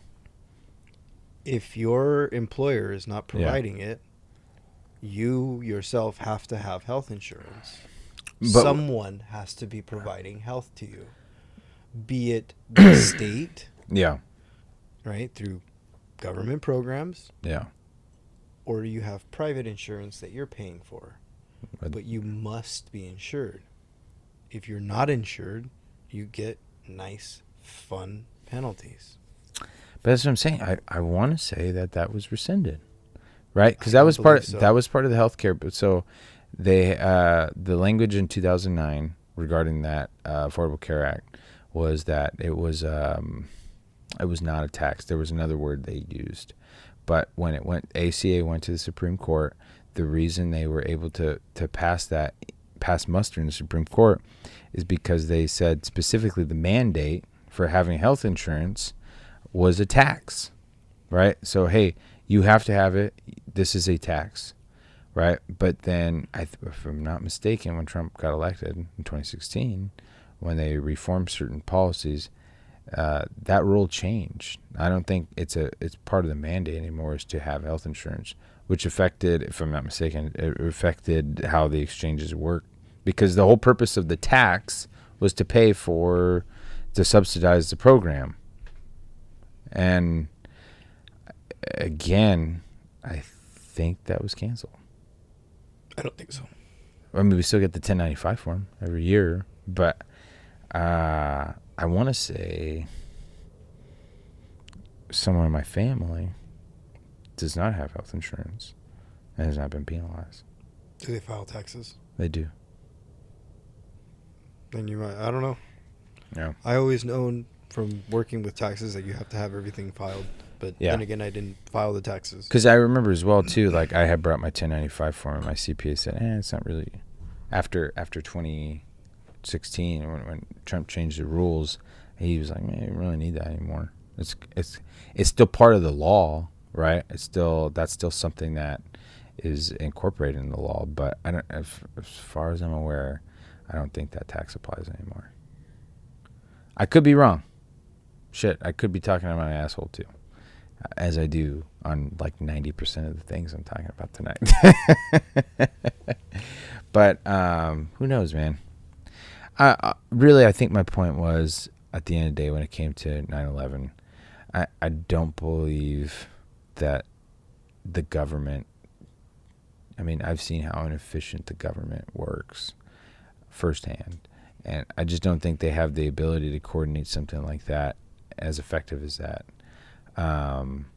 There was definitely some failures that you can go back on and look at and say, and have some legitimate questions that, warrant answers and warrant investigation. Can you just put on your tinfoil hat? I mean, I don't, for 9/11, dude, I don't really have a tinfoil hat, dude. And I'm not trying to be fucking play to the middle here. I just looking. I mean, I used to think, they like fucking, was it loose change and they flew a rocket? So what I'm saying is, like, just like after October 7th, Mm-hmm. right, there was a retaliation. Yeah. And that retaliation, we're quickly coming in on almost a year of retaliation. It's coming up, the anniversary. Almost a year of retaliation. After 9/11, we Invaded Afghanistan. put in so much new laws and new the Patriot Act. governments. Like, we beefed up a lot of our systems that we had never had before. Yeah. So what we had lost with Reagan, Mm-hmm.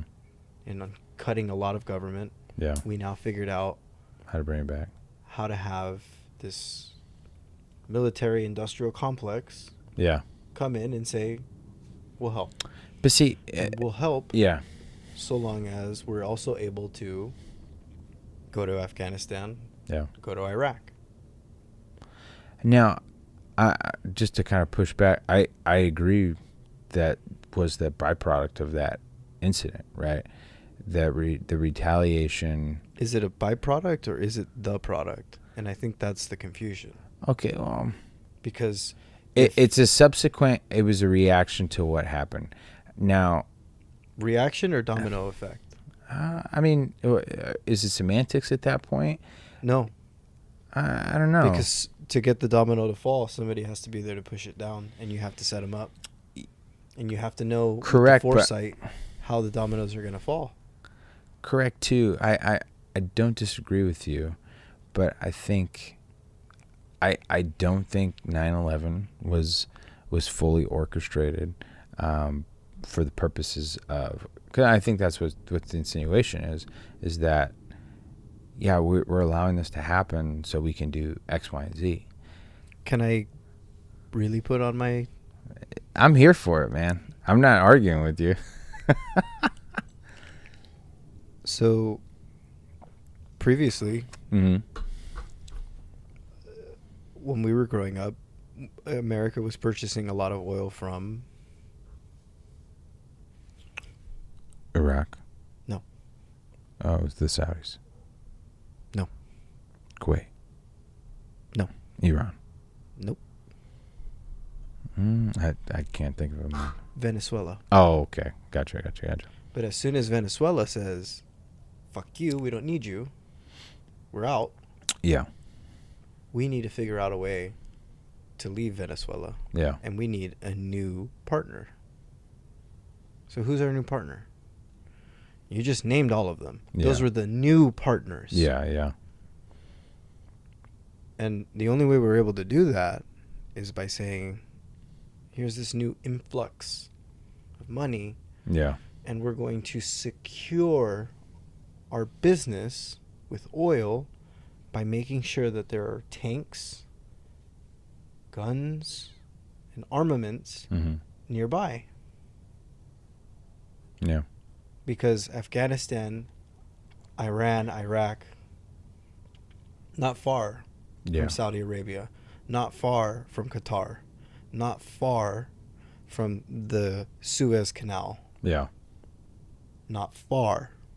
And so, if anything, you're securing that investment by I see what you're saying, okay, in order for us to have a war, a retaliation, we need the public to be behind us. Mm-hmm.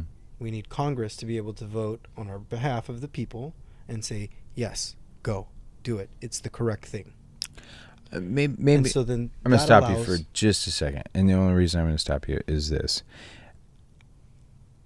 I think post World War II, I think the deep state, and that's what you're kind of alluding to, obviously played a role. Like you look at the J. Edgar Hoover's FBI, right? Their pursuits for anti-communists.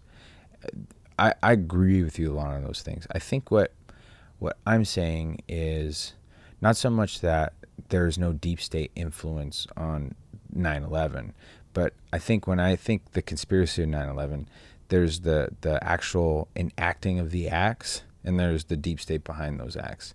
Now, if I would have to argue that is there deep state influence, I wouldn't be surprised on that at all. I mean, you look at the operations throughout, Reagan administration, right, in Nicaragua, El Salvador, destabilizing governments around the world.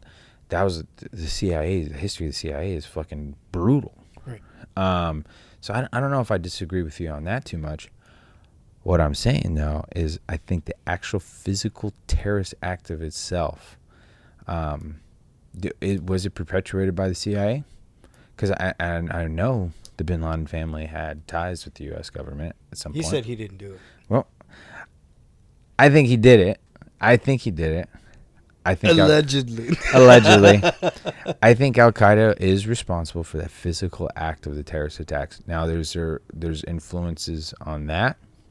That's up for debate, and I think there is probably a good argument to be made. But isn't it possible to say to the terrorist group, we're going to secure new contracts and we're going to make sure that you guys get paid? Yeah, I mean, but that's what I'm saying. I think the deep state actors involved, there probably was deep state actors involved. I mean, if I was a betting man, for sure, I think what I'm arguing is not so much that the actual, like Loose Change, for example, was a documentary that came out post 9/11, and it said that missiles were launched into the World Trade Centers. Clearly, that's not true. I can look at the video today and clearly see that it's an aircraft, right? It's a plane. There are people who are dead, and there are people who are missing family members. I think it was a legitimate terrorist attack. Now, again, could there be other influences involved? I'm open to that conversation. I think it's definitely possible, especially when you look at the history of what our CIA and the different black ops, like I think the Gulf of Tonkin incident in Vietnam, right? False flag sort of things. I think those are totally possible. But a lot of 9/11 conspiracy, like there's say the actual physical act of people dying, like crisis actors or that shit. Obviously people died, but it's like Alex Jones saying Sandy Hook was fake. Yeah, I just don't think there's evidence that it was fake, right? I think it really happened. Like people, and that's probably part of the issue that we have in society today is that no one trusts anything anymore, and it's partly rightfully so. I think people have good reason not to trust a lot of the information that comes out, but sometimes you got to believe your eyes too. And if you see something like that, it's hard to I think it's hard to miss those things. You know what I mean? So let me go back to Venezuela. Yeah. Just so Sorry, I had to interrupt you, No, Kevin, because I just think we were maybe missing a point there. No, we're not.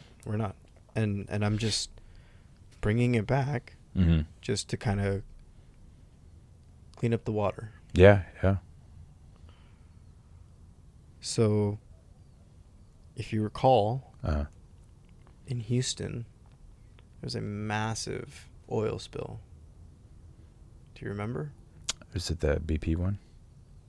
Yeah. Yeah. And BP was the one that was in Venezuela. And BP was wiping their hands clean, saying, we're out. Because the Americans said, we're out. This government is flipping. And that pipe exploded. Yeah. And so if we're putting on the hat, who pays that?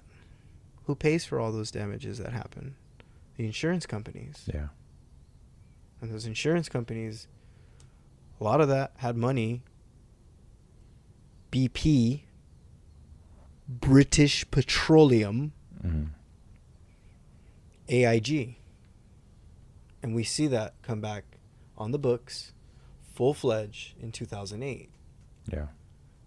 And it's not until we have the BP incident that then we decide we're going full force with Saudi Aramco, and Saudi Aramco becomes a public company through the New York Stock Exchange.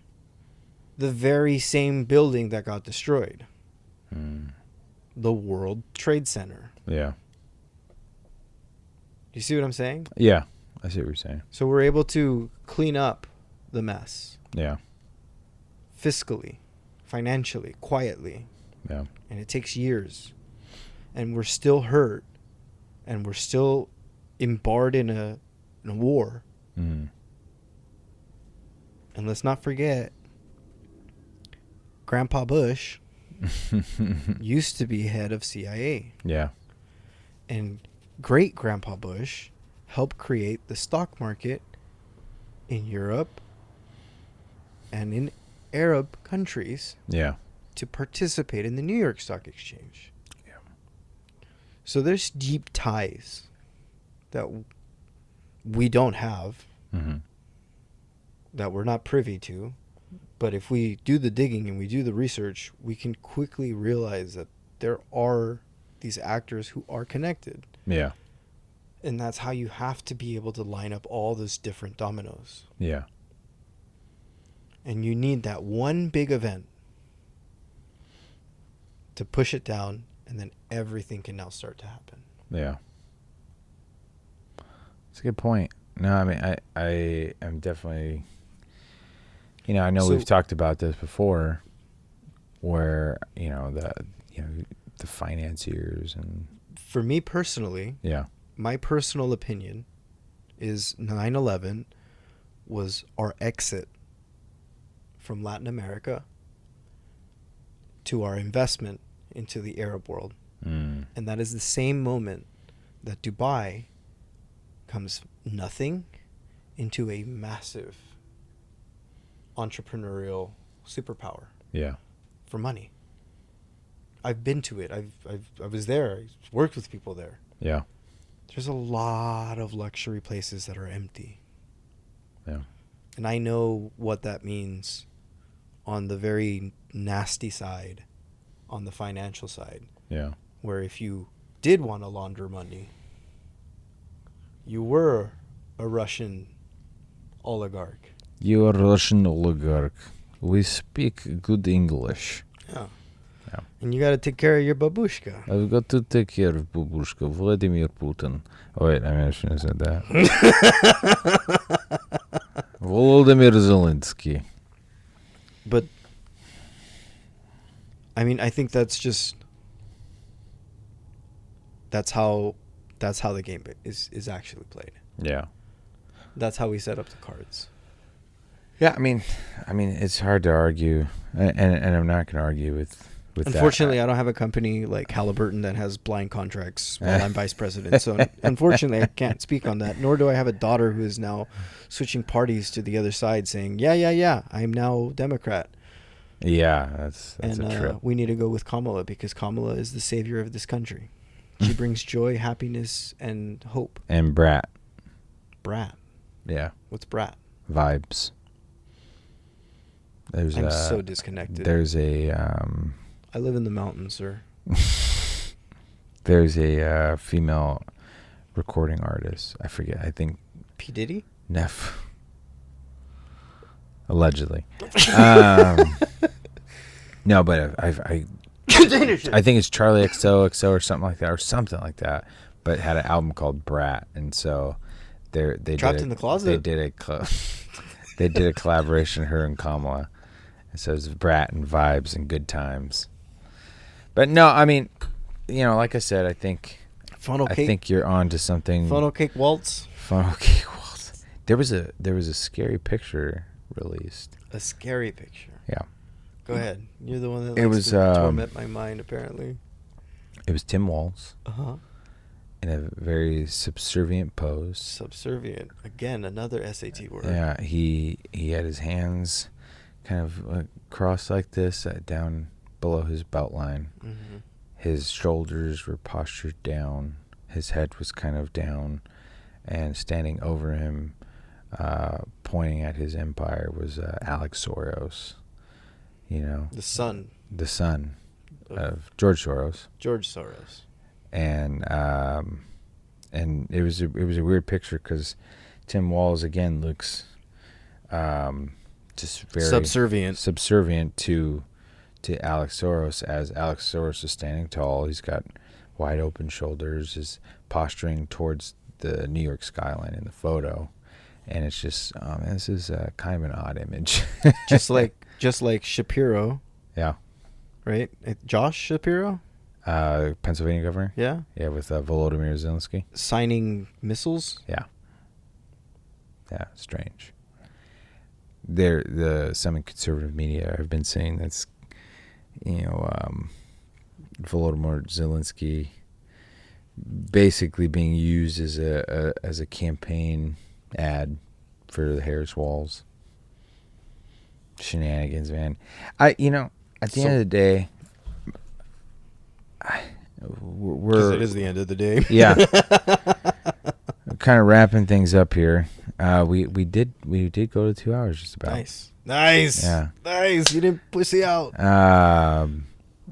It kind of wrap things up here. It sucks because you're right. We can speculate. We can think about these issues and probably get close to the truth, but we'll never really have the truth, and that's the frustrating part.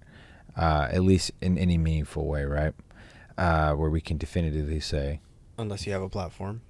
Unless you're writing books. Unless you're tenured. Unless you're in a university. Yeah. Unless you have access to the money.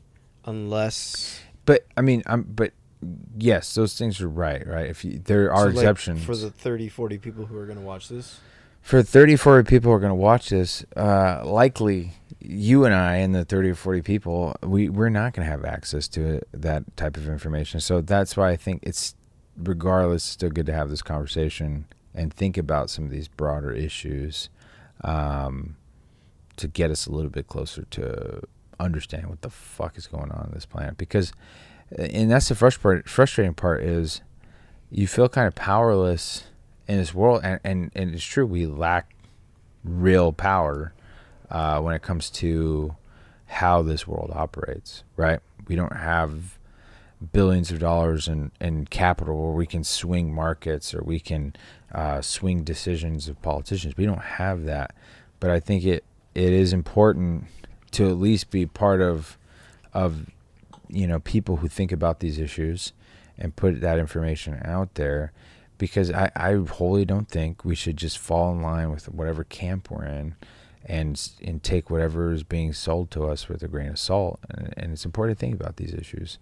Right. That's why I'm here to pour butter and vinegar all over everything. And I'm just here to guide it. Here's the guide where the butter and vinegar goes. So...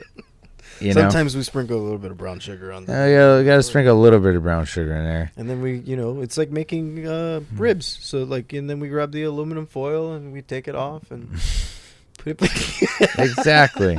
And we just put that steaming hot. Let that smoke another 2-3 hours and, and figure out what the fuck's going on. Fall off the bone. Exactly. It just falls off right off the bone. Right off the bone. But, yeah, but the frustrating part about that is what is true.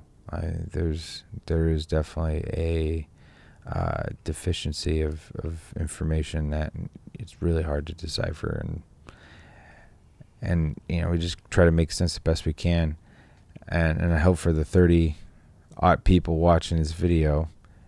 Imagine it blows up, Ryan. Maybe it does. And that's okay. 1,000 views. The 30 people that have watched consistently for the last 3 videos. The reality is like, this is real, right? Yeah. This is recording. This is live. It's on YouTube, so long as they don't take it down. Mm-hmm. And if it's not taken down, then like in 50, 60 years, we can look at this and laugh. Yeah. And say like, holy shit, we were completely wrong. Or holy shit, we were actually kind of close. No, 100%. And I appreciate these probably a lot more for those reasons than just having viewers. Having the ability to have something tangible. I mean, semi-tangible, right? Well, we can show our kids. Yeah, like, yeah. Look, this is what we used to do on Sundays. Sundays at midnight, at 1 a.m. Having these types of conversations is fun, and I think it gets us out and chatting, man. No, so I mean, like the latest. Here's a new like subtopic, right? And I think this might be the last topic, right? But men with low T. Mm-hmm. So last time we were talking about NoFap. What about low T? What do you know about that? Do you know anything about that? Limited. No. So it's like I will say, I think like low testosterone, you're looking at lower sex drive, lower libido. Mm-hmm. Maybe there's like weight gain, things like, there's a lot of stuff that's associated with that. Lethargy. Yeah, exactly. Low energy, low motivation. Right. All those things. But the fact that we can see, thanks to health insurance, that it's been precipitously coming down, where the typical male should have anywhere, I think it's like 500 to like 800 milligrams, right? But it's now becoming the norm where men are testing closer to like 200, 100. And the threshold for being a female, by the book, whatever book that is like, I think 95 and below. Yeah. And so we're hugging that line real close. Yeah. To being medically considered female level testosterone. And it's something that's happened with the food supply, something that's happened thanks to COVID, Yeah. something that's happened because men are just not being men anymore. We're not working out as we used to. Yeah. We're not bonding Yeah. as men should, right? It's this primal animalistic thing that we should be doing, Yeah. right? As a group, as a tribe, as people. Mm-hmm. But we're not doing it anymore. And we literally had our government come in and say, you can't do that. Mm. Right? And we hear it with comedians who were saying they couldn't go out and perform. We know from musicians they couldn't go out and perform. Yeah. That your livelihood was taken away for you in some cases. Yeah. So it has been an attack in a sense. Yeah. And the modern man hasn't figured out how to fight back unless you go out and you look for this information. You figure out how to better yourself. Yeah. Become a better man. Mm-hmm. Open your eyes. Get blinded by the reality of what is. Yeah. And the human becoming.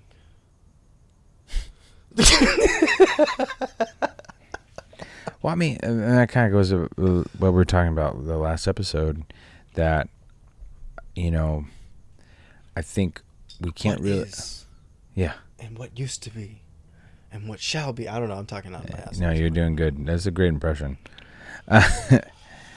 No, but like I said, kind of wrapping things up with this, it kind of touches on where we were at last week, where I think as men, we should strive not just to be good at self-control, but we should strive, because I think self-control, right, it's an action. It's not so much a mindset.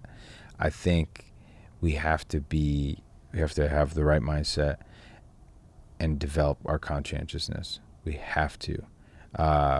We have to be open to exploring new ideas. We have to be really to embrace I think the qualities that men should have, right? And it doesn't mean that you're always gonna be perfect. Like I'm fucking not handy at all. I try to be. I try to fix my fucking toilet so many times, and I keep failing. But I'm going back and trying again. But it's still like doing those little things. It goes a long way. Yeah. Do you want me to call Joe the plumber? I'll probably end up calling him myself. Fucking toilet has a leak. I think we're just gonna buy a new toilet. But my point is, though, is you just have to keep developing and keep growing. And I think ultimately that's what's going to make you a better man, and just a better person too, right? I think we talked about earlier, like we don't read enough. I think not just men, but everyone should read more, including myself. I think we should do things that are difficult. And in doing those things that are difficult, we're going to develop ourselves to be more conscientious by nature. And just like us pushing through and recording this. Exactly. I mean, it takes discipline to do something consistently, right? But discipline isn't just, you have to foster it, right? It has to be, you have to grow. And we're fucking 8 hours of content in now, videos. And we haven't gone to a suicide field yet. And we may have the same 20 viewers, 30 viewers, wherever it is. You guys are fucking awesome, by the way. But we love you. We love you. But I just think we need to keep developing our conscientiousness. It's the simplest way I can put it. What's your prescription? Man, it's if I were to prescribe something as someone, because I mean your own personal background, I don't want to expose too much, but you've had your own traumas to kind of figure out how to become your own man. Yeah. Right? Yeah. I don't know how deep you want to go into that. But. No, I won't go too deep, but I will say this. I think if I were to prescribe to develop your conscientiousness, I think it really boils down to being a lifelong learner. I think dumb it down for a fifth grader. I think it really just coming down to being hooked on phonics. I think it's just being a learner, someone who is open to learning. Yeah. Because I think you have to strive not to be in that 20% of people who's just going to believe everything that they're told with no question. I think that's, yeah. You know, if you're not, and education doesn't necessarily mean college education. Yeah. I think there's a lot of value to college. Discipline. Yeah, I mean, right? Like hard work. There's some skills that you get out of there that I don't think you develop anywhere else. Right. Now, are those the most valuable skills for today's marketplace? I don't know. Maybe not always. I mean, that's just the reality. Like, I think so. I mean, discipline. Yeah. Consistency. Dedication. Showing up. I mean, being on time. College is different now than when you and Very I went true. through. And so I would be remiss to say that I know what's going on in today's academic settings. 100. At least when I went through college, I felt like you were held accountable. And we both went through Cal State systems, yeah. So Long Beach, San Francisco. Bunch of weirdos. So I think there definitely is value. So I think, I think prescription to develop your conscientiousness is education. And again, it doesn't have to be college. It's just learning and growing. I think, too, the other thing is you have to do things that make you a little bit uncomfortable. You have to get outside your comfort zone.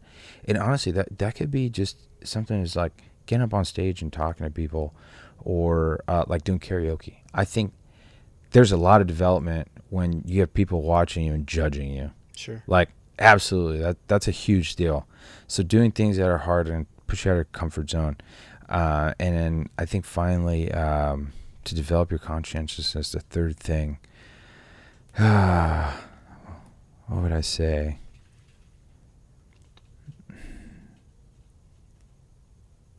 You hear that, right? Yeah. That kind of took me out of my pocket. It's got to be some bug that's like, or a bird or something who's not happy about the pod. And he's like, you guys should have been in bed hours ago. Yeah, he's not a fan. No. If I would have to say a third thing, develop your conscientiousness, is going to be surround yourself with good people, right? You're going to learn best from people who've done it before you, who've done it better than you. So having a mentor. Or even if it's not even specifically a mentor, I think that's important. But if you're just around people who are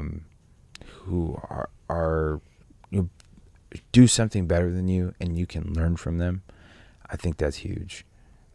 Those experiences, and not just experience like what I get from, what I extract from you and I apply it to my own life, but just having good relationships with your family, with your friends, and being able to fellowship and be able to talk to people and talk to your family and have these real conversations and maintain these relationships. Like, if you have a relationship that you put a lot of value in. And that's something that I appreciate that you do. Thank you. 100%. No, of course, man. Because I see what you do with your grandfather. Yeah. You go out of your way to visit him, and I don't think a lot of guys do. Yeah. Yeah, and 100%. You're very appreciative of him. Oh, absolutely. Absolutely. I know that. So, like, hats off. Thanks, dude. Tinfoil hat completely off. No, but I mean, it's going from here to the moon, but it's off. Yeah. No, I mean, I think that's so important, dude. You have to take care of your relationships. Right. And not every relationship is, totally transactional where you're trying to extract some benefit. I believe it should never be. No, 100%. I think when you have genuine relationships with people you care about, and you have genuine experiences, those experiences, you're going to ascertain a lot of value, without it being a transactional relationship where you can just continue to grow and continue to, develop with others. And that's the thing. And we talked about it last episode. We have a short on it. Having community is so important. Right. Communities around things you love, around the people you care about. I look at this. Relationships are like cars, man. If you don't fucking maintain them, they're going to go to shit. It's just the bottom line. Yeah. But yeah, man, what were you gonna say? Ultimately, what would you like for this podcast? If we're talking about community, Mm-hmm. right? So like, if I'm, taking the jokes aside Mm-hmm. and the tinfoil hat away, right? I say all of that with fun, with love, Yeah. with just like, there is a grain of truth. There always is going to be a grain of truth to it. I'm not going to just say shit for the sake of saying shit. Yeah. Yeah. There's something behind it. But if you do build your community, Mm-hmm. your group, people who enjoy this kind of content, Yeah. this kind of fun, what would you ultimately want to do? If I'm just asking you. Yeah. No, I mean, Just thinking ahead. I'll be honest with you. I haven't really thought too far ahead of what. No, because we're just doing it. Yeah. We really haven't really talked about it. That's true. So this is real kind of like raw Yeah. dogging it. Yeah. No Johnson and Johnson lube. You know what? Jeez. 1,000 bottles of baby oil. I can't help it. No, if I have to think about where I see this podcast going, and really what I see the podcast being. No. What you would want it to be. Okay. Not where you see it going. Yeah. What you want it to be. Ultimately, man, I want this podcast to be a source of, number one, a source of something that provides value to someone. Right. I want it to be that. I want someone to watch our content and say, hey, you know what? These guys, you can tell by their chemistry that, they're friends. Fuck yeah. 100%. But I just want someone to extract some value from it. I think that's a good thing. Whether it's entertainment, maybe they learn something, or maybe they just said, hey, you know what? On certain things, I'm going to question that. I'm going to think about things more broadly. Time to Google. Fact check these motherfuckers. But and then also what I want, where I want this podcast to go. Like, do you want to have a community? Do you want to have like a group of people? I think. Do you want to have regular meetings? Yeah. Like, what would you want? That's actually something I haven't really thought about. If I think about building a community out of this podcast, I think that was something I would really enjoy. You think so? Whether if it's just talking with others, doing fellowship, whether it's having challenging conversations or peer support, whatever the case may be, I think this podcast could be a good outlet for that, and I would like it to go in a direction like that. How does that look right now? I have zero idea. Doesn't matter. No, we're just throwing shit on the wall and seeing what sticks. Yeah. At the end of the day, dude, I just want this podcast to, like, the most important thing for me right now. I just want this podcast to be reflective of our friendship, dude. I think that's really important for me. That's clear. Yeah. Yeah. I think I see some potential in what we're doing and expanding into other areas. And we're only on episode 4. So I think we just have to keep doing what we're doing. But ultimately, dude, I think I do see a community out of this. Like, I look at the Art of Manliness, and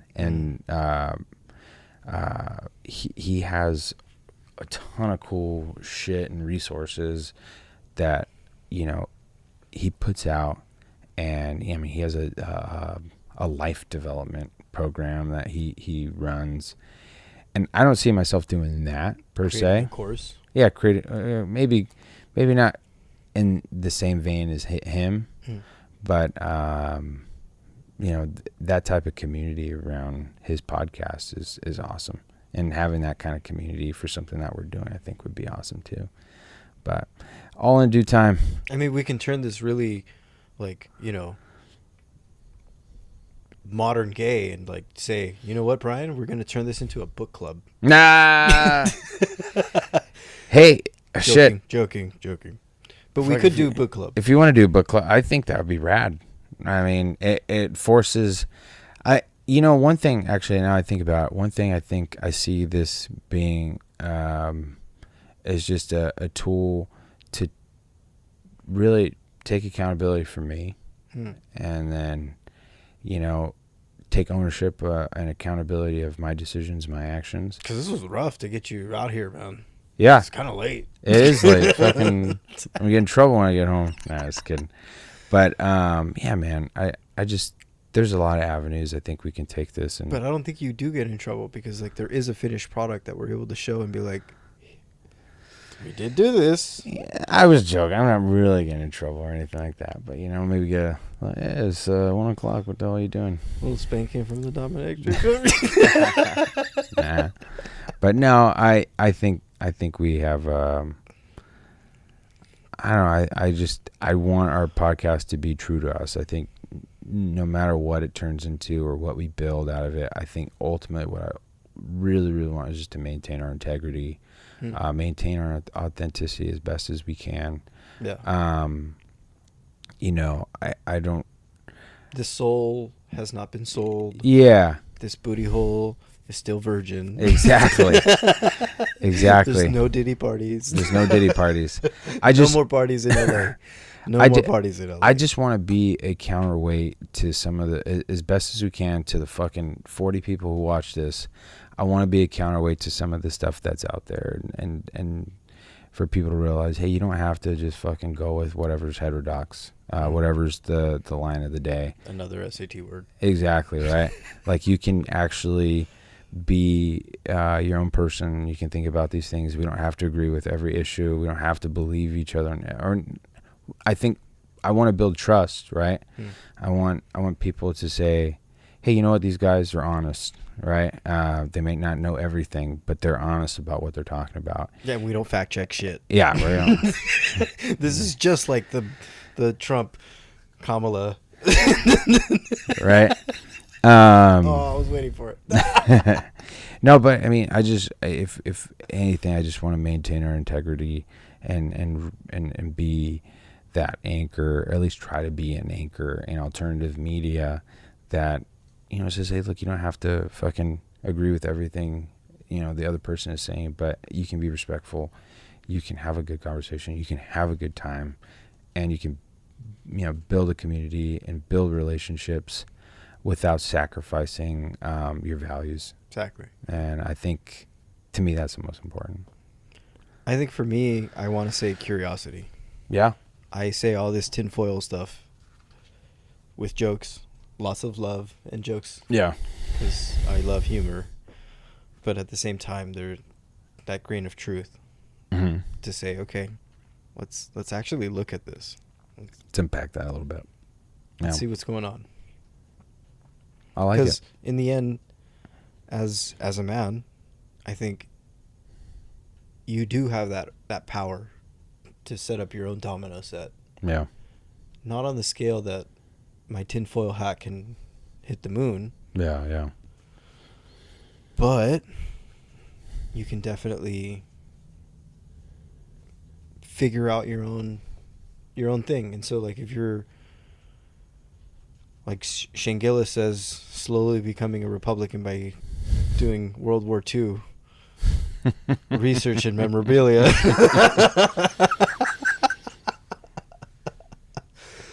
Then so be it. But got that little glass paperweight. But so long as you're doing it. Yeah. Yeah. Something is there to keep your curiosity going. Yeah. To kind of understand where human nature, where man, right, gets confused, does funny things, gets bought out, goes to Diddy parties. All right, we're done. On that note, thank you for a great episode again. I think we pushed through and conquered. Here's the thing with these. Sometimes there's a little anxiety before we start. Like, fuck, are we going to be able to do, even if we wanted to, are we going to be able to talk? And it's like, Yes, no, I know we can. That's the thing. Like, it's just 100%. let it. I think it's more happen. of stage fright, maybe. Ooh. Ooh. Exactly. It's funny because I was talking to my in Spanish, my cuñado, my brother-in-law, about that, where it's like, you know, even if we're playing a game, baseball, you still get a little bit of butterflies. And I admitted to him, I was like, yeah, like, you still get it, but as soon as you start playing, like, it goes away. No, 100%. I did karaoke the other night, and that's literally where I was gonna go next. Music. Yeah, I did karaoke the other night, and one of my wife's friends, he never did karaoke before, wanted to. Yeah. He asked me, because I think at that point I did like fucking 3 or 4 songs, and he's like, dude, like, what are you doing? Like, how do you do it? And I was like, you're always gonna be a little nervous, or you're gonna be really nervous when you get up there and you're standing up there, and there's that moment before you start, and everyone's attention is fixated on you, or maybe not, right? It's karaoke. Some people are just fucking in their own world, but that's alcohol. Yeah, exactly. And so, you know, when he asked me, he was like, well, what are you doing? I said, look, you're gonna be nervous. Accept it. Accept being uncomfortable for that moment. But as soon as the song starts and you say the first word, you're going to be okay. You've already made it, like you've done at that point. And so once you're up there at that moment and you meet the moment, the rest just happens. It falls into place. Okay, I'll be honest. Not the case with solos. Because you know it's your moment, and you gotta step up. 100%. I mean, right? Not everybody. You're never going to be 10 out of 10 on anything you do. It's impossible. You're going to get really close. The best of the best get really close, but even the best of the best have fuck ups, right? They're never going to perfect it. But I mean, that's what also makes it human too. Right. And you know, the shitty part about AI is it's too perfect. Like, how do you? Sometimes you could read through the bullshit and just know, like, okay, don't use that. Like, that's too generic. True. But I mean, just generally speaking, right? I think that's what art is nice, and that's what makes art, whether it's music or paintings or sport. I think, you know, whatever the case may be, I think that when you have that human element, that's what makes it so enriching. Because that's a little different. Well, yeah, we'll leave that as a preview for next week. But no, it's quick. It's a quick unpack. Quick unpack. It's a fine line. I think this was Tim Ferriss when I heard this, where he was describing this with, I think, Josh Wozniak, if I'm right, chess player. But essentially, it's a fine line between absolute chaos, and let's think of it like an ice skater, right? It's very dangerous, and like, you don't quite know how dangerous it is until they're through their actual routine. And there has to be a moment in the arc of the routine where you know they are literally pushing the boundary of what's possible for them. Yeah. For them, right? And so getting to that line, that's the art. Yeah. And that's fair. And you know where it's like, that's chaos and this is going to end in tragedy, versus this is the ultimate expression of athleticism. Yeah. I think that's the difference. That makes sense. And you see it in but I music. think the human part about that, though, is, and what makes it so interesting, if AI, let's just say as our counterexample, is perfect, where you know every time it's going to be perfect. Right. The chaos, the element of chaos that's there, the element of, oh shit, this can go wrong. Yeah. Makes it that much more exhilarating. Yep. And when someone does fail, right, and they're able to pick it up and do it again and get to that level, I mean that's classic underdog story. That's the classic hero's journey that I think is so human that, really resonates with people. Same thing with baseball when we're watching it and we know baseball and we can say you have to throw a fastball. So this is a guy who can hit who can hit fastballs, and this is a guy who can throw a fastball. Let's see what happens. Yeah. Yeah, no, exactly. Like, I'm giving you my best. You're going to give me your best. Unstoppable force versus an immovable object. Like, that battle is beautiful. Mm-hmm. But on that note, John, it was a good talk, good chat. So to close out with our plugs. Oh, God. This is the Below the Trees podcast. Thank you for watching, our 40 viewers. No, but seriously, anyone who watches this video, we thank you for getting to this point. It's great privilege to do this and have the freedom to talk about these types of conversations. And if these are conversations that you like and enjoy, please like, comment, subscribe, do all the typical YouTube things. And we hope you have a wonderful night. Below the Trees.